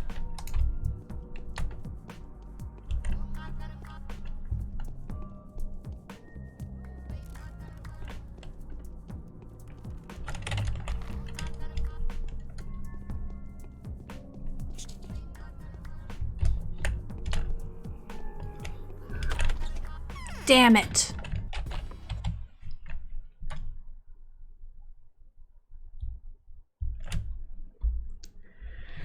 I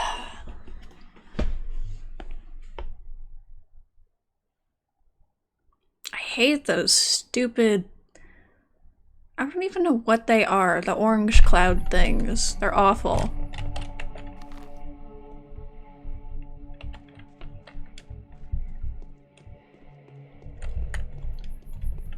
So I think if I just go straight this way, I get into a non-infected district pretty quick.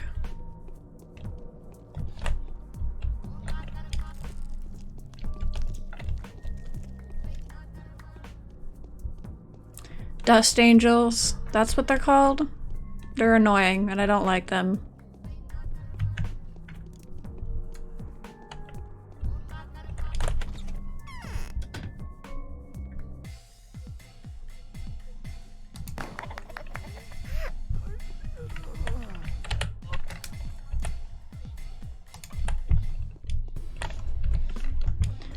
All right.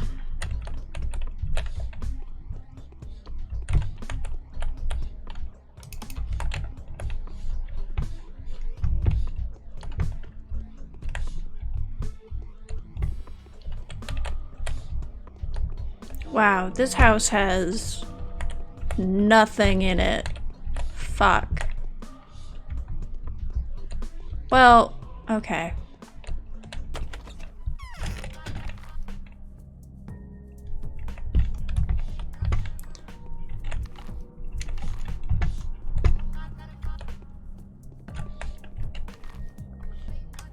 I think I want to go up here to get food from a store I haven't been in yet. Then we'll go to Aglaya.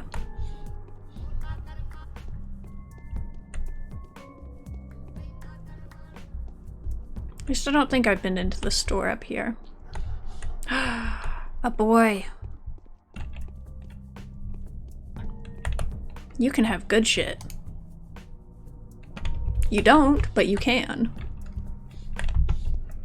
Actually, I might want to trade for one of these to give,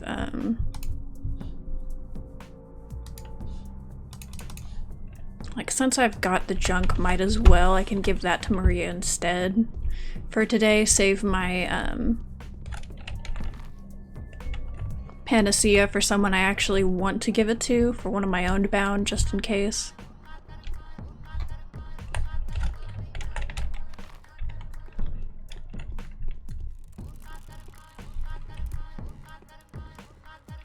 What's up with this? Why is it yellow and yet the buildings look plague-stricken?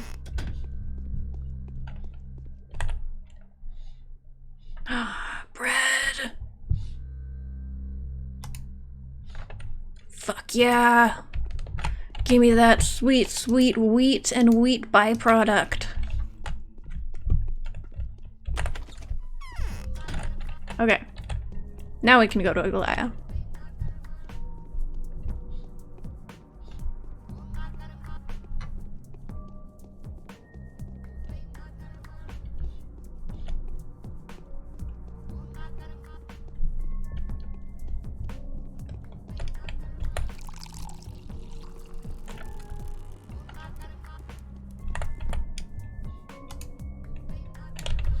You also have nothing good. A child, though. Okay. 2 childs. And the little blonde one is one that I found a schmouter on before. I think. Definitely take that.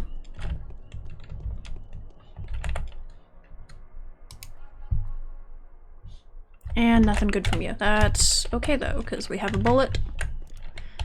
And there will be other children.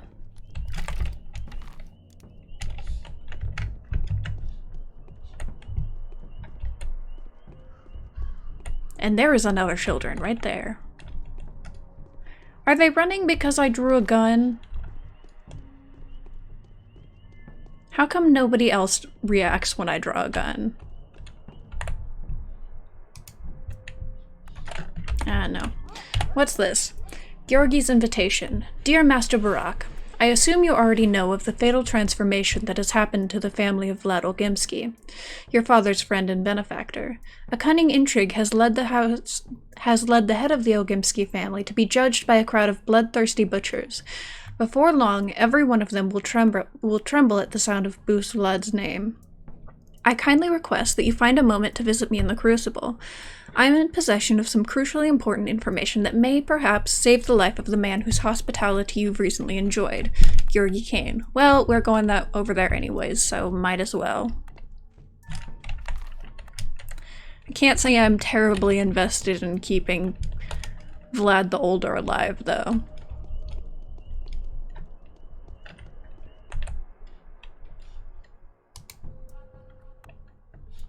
Like, yeah, he was helpful, but he's also kind of scum. 2 bullets?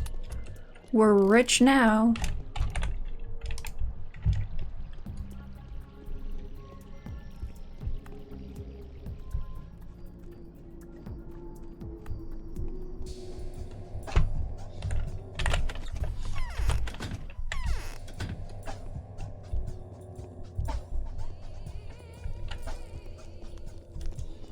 Let me see if I can't give Maria some antibiotics for now. Nope, I can't.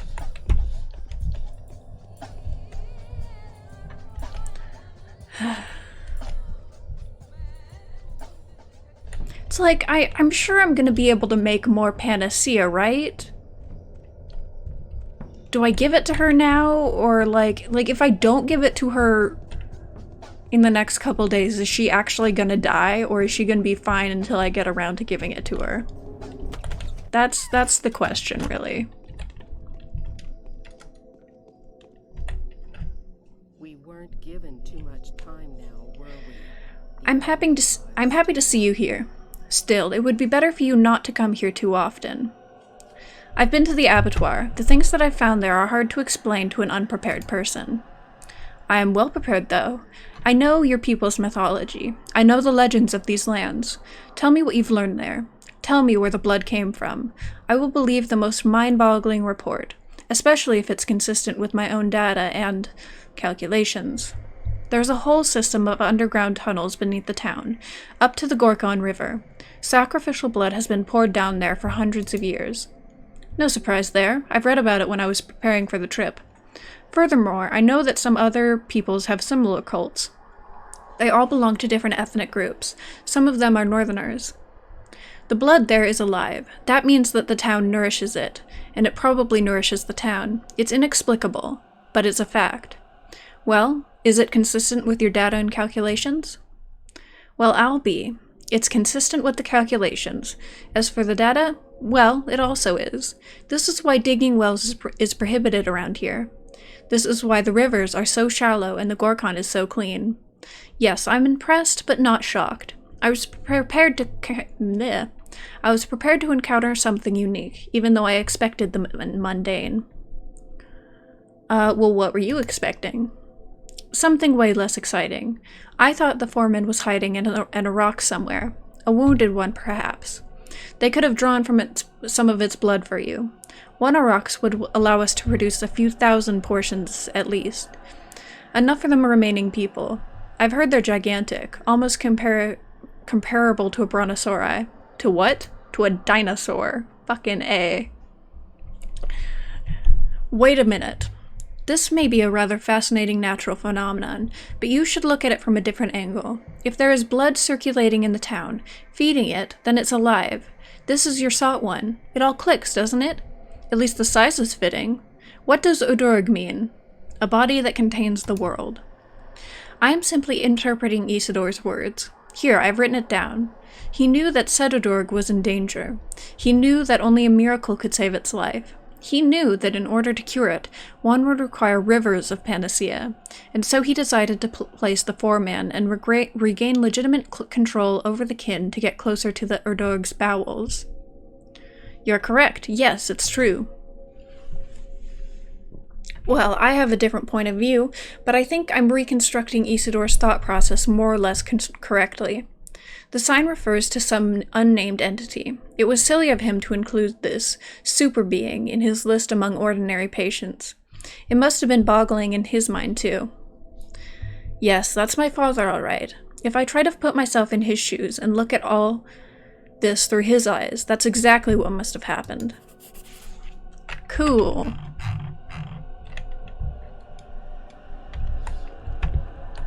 So the town itself is the sought one.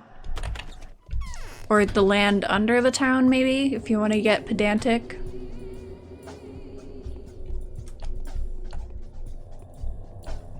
Oh no, it was Georgi that summoned us, not Victor.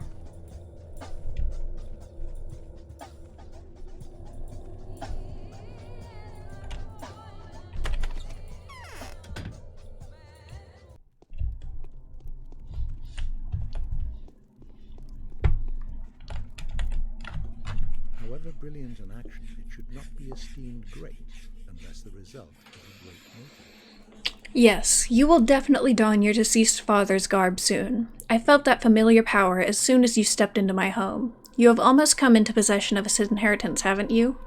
Almost. I'm not sure I understand, Judge. My Maria is currently in the same state, a bud that is about to blossom into a stunning flower. The sun that has already shown an edge of its dazzling corona. We are now waiting for the sunrise. You are still missing a little bit. Perhaps it's only a matter of time.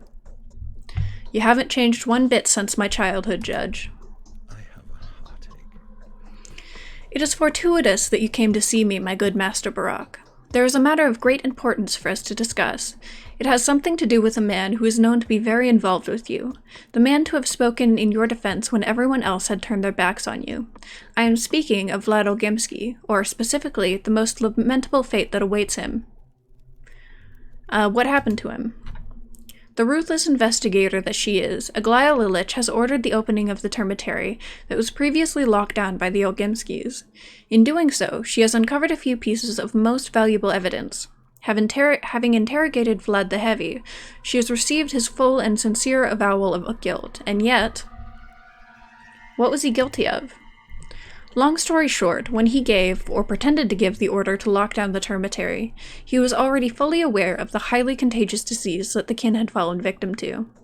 Apparently, he imagined that some natural traits of the steppe people and their amazing vitality would allow them to do away with the plague on their own. Did he now? I mean, we already know this, but yeah. He's awful. Both of the Vlads are. While keeping in mind how volatile these people may be, the Olgimskis were also striving to protect the town from an onset of blood-crazed plague sufferers. In other words, if they didn't try to hide their decision, it may have been understood and supported, but then Simon's death wrought havoc with their plans. So where are you going with this? In truth, the catastrophic act that killed thousands of people was not a product of rational planning, but rather that of hesitancy and reluctance. That's the reason why they were trying to hide the outbreak. Hesitancy and reluctance are quite common in younger people. Younger people? Precisely. It is Vlad the Younger and not his father whom we should hold responsible for this terrifying crime. Vlad the Younger gave the order at his own risk, and then kept it a secret from his father. It was already too late when my noble ally and opponent learned of these developments, and so he took the blame for his son. So what can I do? Report this to the governor, or even his wife, since I heard of some bad blood between you and Alexander. If you don't, I have good reason to believe that the Inquisitor will order Vlad the Heavy's execution. Why can't you tell the governor, or his wife, yourself? Because they trust the Canes even less than they trust the Baraks, especially now that Katerina feels what kind of powerful emotions you have stirred in the steely Inquisitor. You left a strong impression on her yesterday. Maria feels it too. Really? Indeed. So will you help your benefactor, or shall we say, your partner in misfortune? Okay, the thing is, Vlad the Younger is a bound. So if we throw him under the bus, there's no chance of us getting all the bound out alive.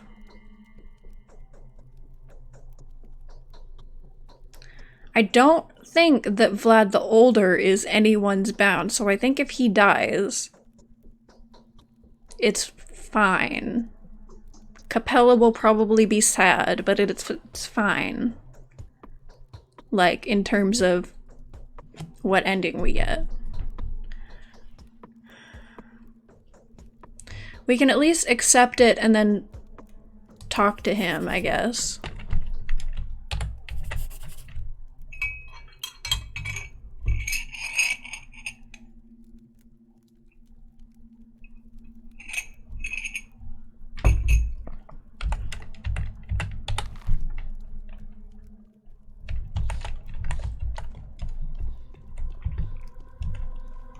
Yeah, I mean, we can at least, you know, pass the time, chat with Katerina.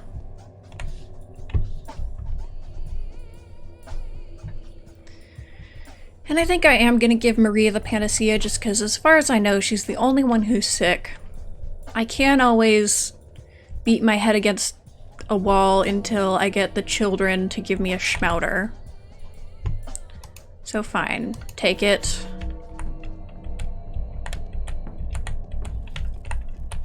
And that's that. I just hope I don't regret this immensely in the coming days.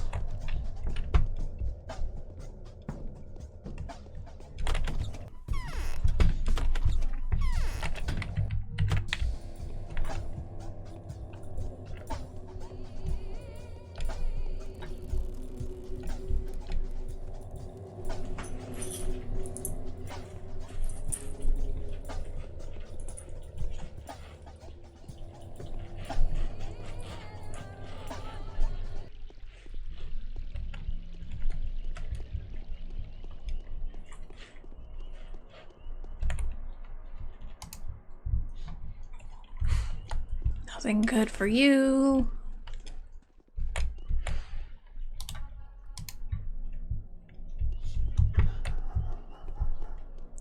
Come on, there's only one kind of item I actually want from the boys.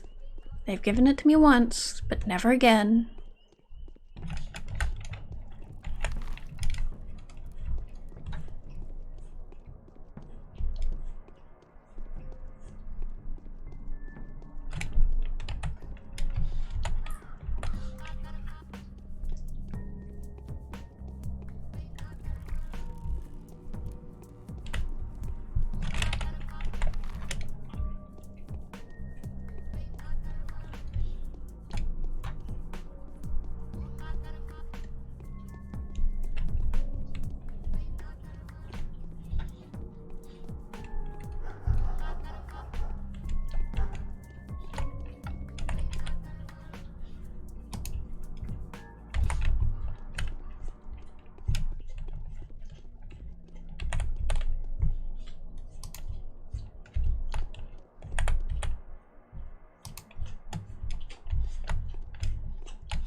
Rika, stop.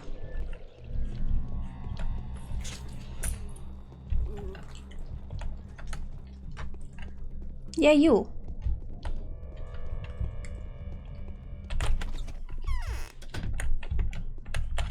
Alright, Katerina. Clara is coming in full power. Georgi asked me to deliver a message to the governor. Ogimsky, the senior. Which those two have been trying to do. I don't think I want to tell her. Because I think that's gonna give. I think telling her is gonna get Vlad the Younger killed, which I don't want.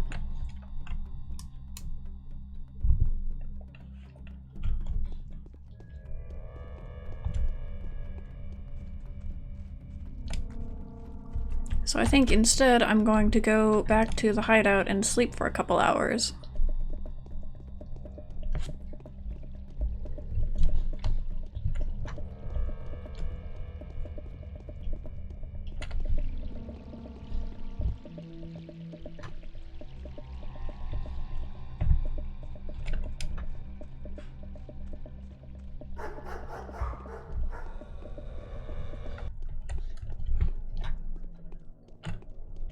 Because, I mean, I know he's not Danil's bound, and I know he's not my bound, and I can't imagine he would be Claire's bound.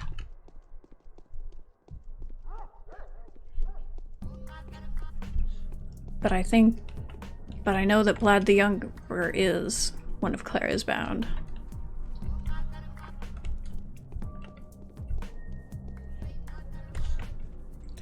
So I guess the father is gonna be put to death for the crimes of his son.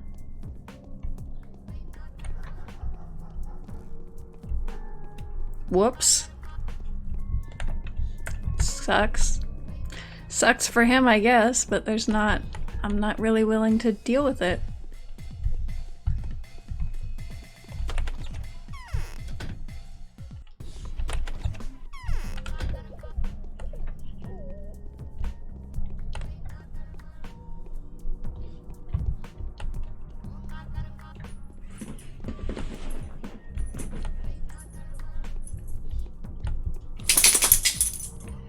Puppy.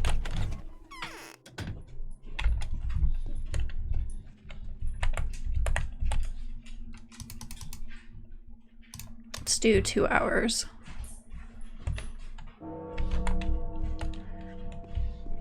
That's enough for now, so I think I'll go loot some houses.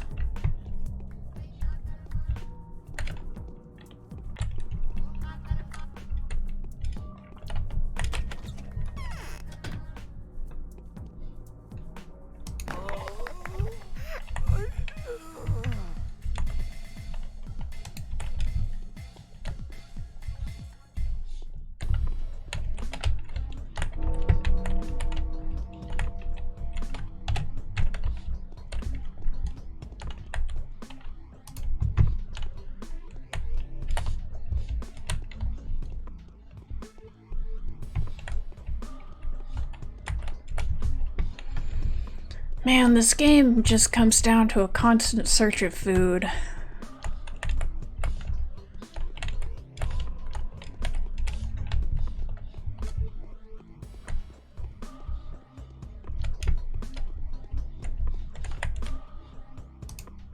What's this? Novocaine. Cool.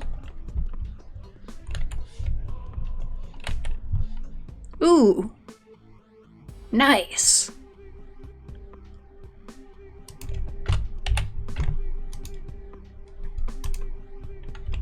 Protecting the torso from burns. I like that. And morphine, that's worth a lot.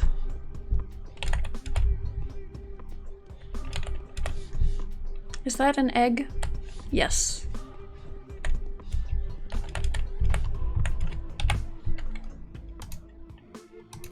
Egg.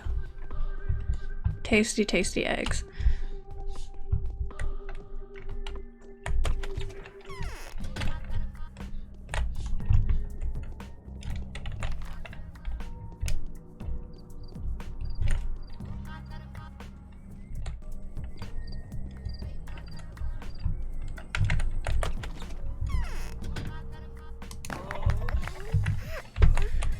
Right, and that's the last of the bullets. Hopefully this house has something good.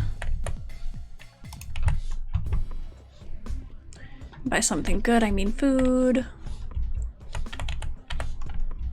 Because I don't think I have enough food to get me through the night right now.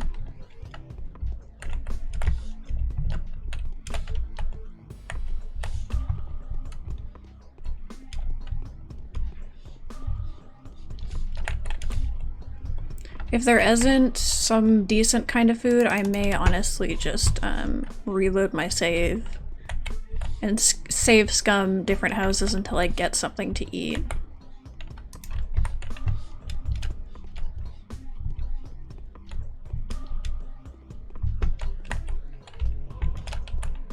Oh, but that's really good.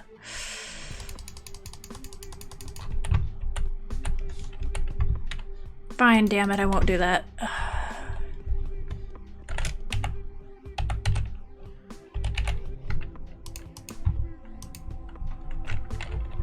I did get plenty of drugs to sell, though. So I can buy more food, and I think there was other food at some of these stores that I can buy, so...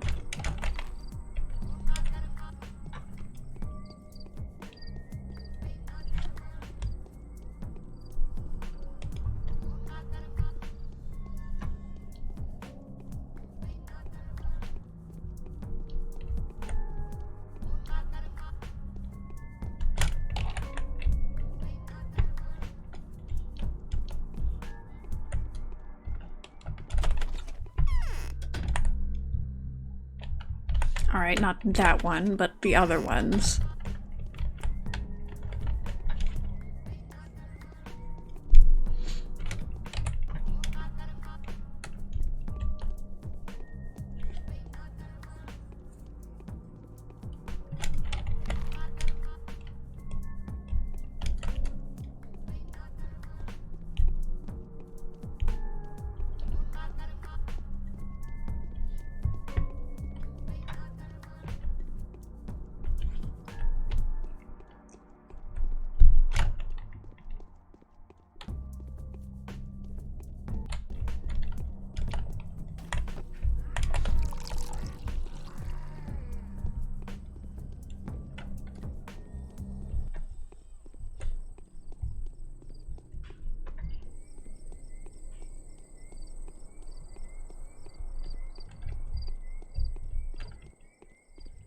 Let's try to catch up with this kiddo.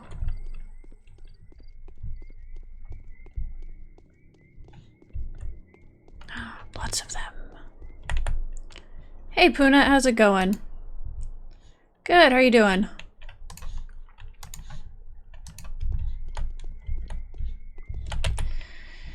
Yeah. Ooh. Definitely want one of those.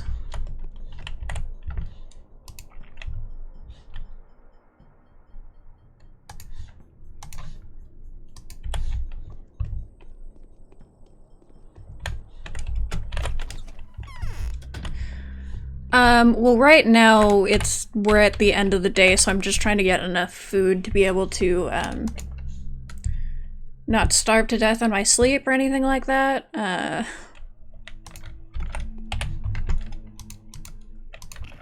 And then tomorrow we're starting up the trials for the foreman.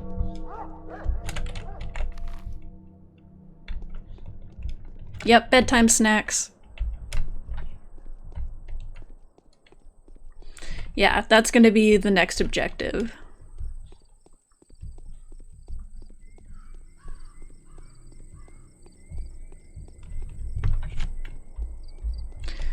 Fortunately, you're joining at pretty much the end of the stream, because once I sleep, I'm gonna end it because I have to go deal with stupid grown-up things at the bank, which I'm not excited for, but I need to do, so. Which one of these was the food shop? Yeah. Yeah, sad. Have to adult for once. I'm not thrilled about it. I'd much rather just play Pathologic for longer. No.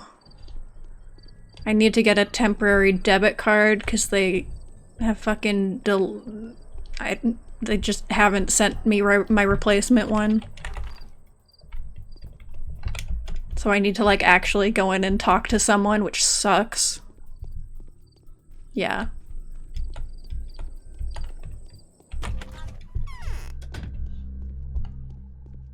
Very annoying. Okay.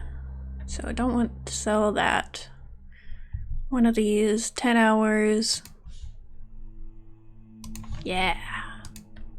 I made a profit on that. How about that? Alright, that's more than enough.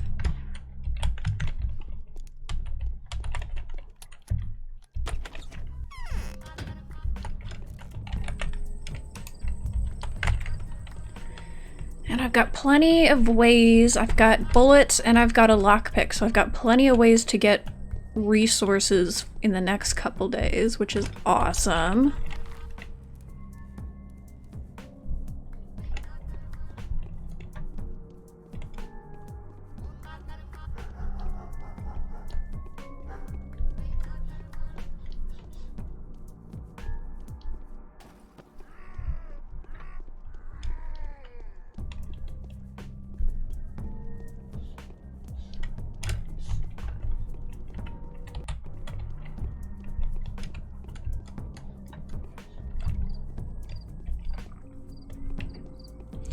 It feels so weird because I got a side quest that to like make sure everybody knows that Vlad the Younger is the one who locked the termitary instead of Vlad the Older, but I'm like intentionally not doing it because I'm pretty sure if I do it, Vlad the Younger dies and he's a bound, and Vlad the Older isn't a bound, so if one of them has to die, it kind of needs to be the older one.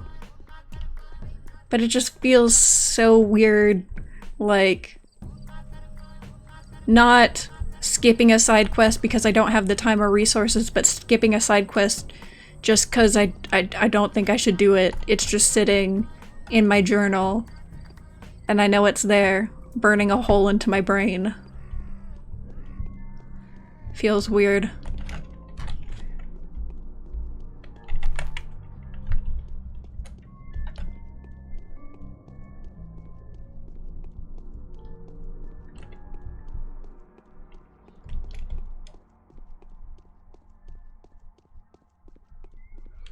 And I was gonna, like, I was hoping I'd be able to do, like, a little bit of it, like, spend some time doing it, maybe have the option to talk to Vlad the Younger, but nope, it just sends you straight to Katarina to fess up. And it's like, no! No, let me find a workaround.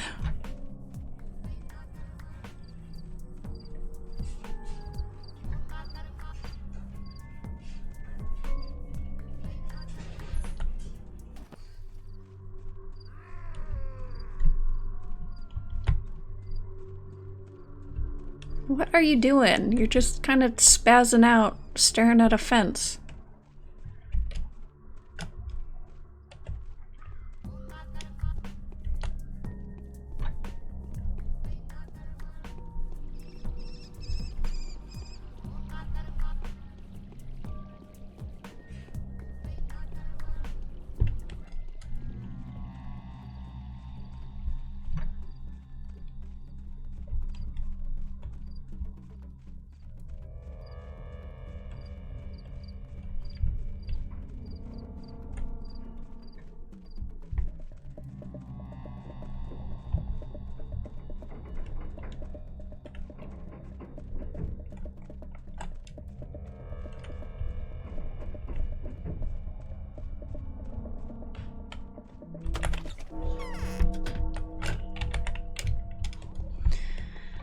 Okie dokie.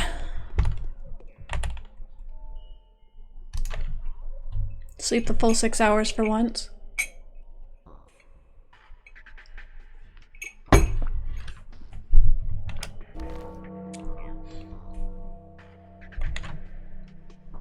The day is over. Your timely efforts allowed your supporters to remain unharmed. A new mime performance is being rehearsed at the theater. A mocha. Caffeine. All of the espresso. Aglaya Lilich's letter on the beings of a higher kind. The foreman claims that the earth is nourished by blood. Could it be that this is the Udorg your father wrote of? There are miraculous creatures all around us, I think. Some of them so great that we cannot even feel their presence. How can we possibly recognize them? A man would only accept something that he is prepared to acknowledge as a fact. Nevertheless, the town is alive. It has a head, a heart, and a belly.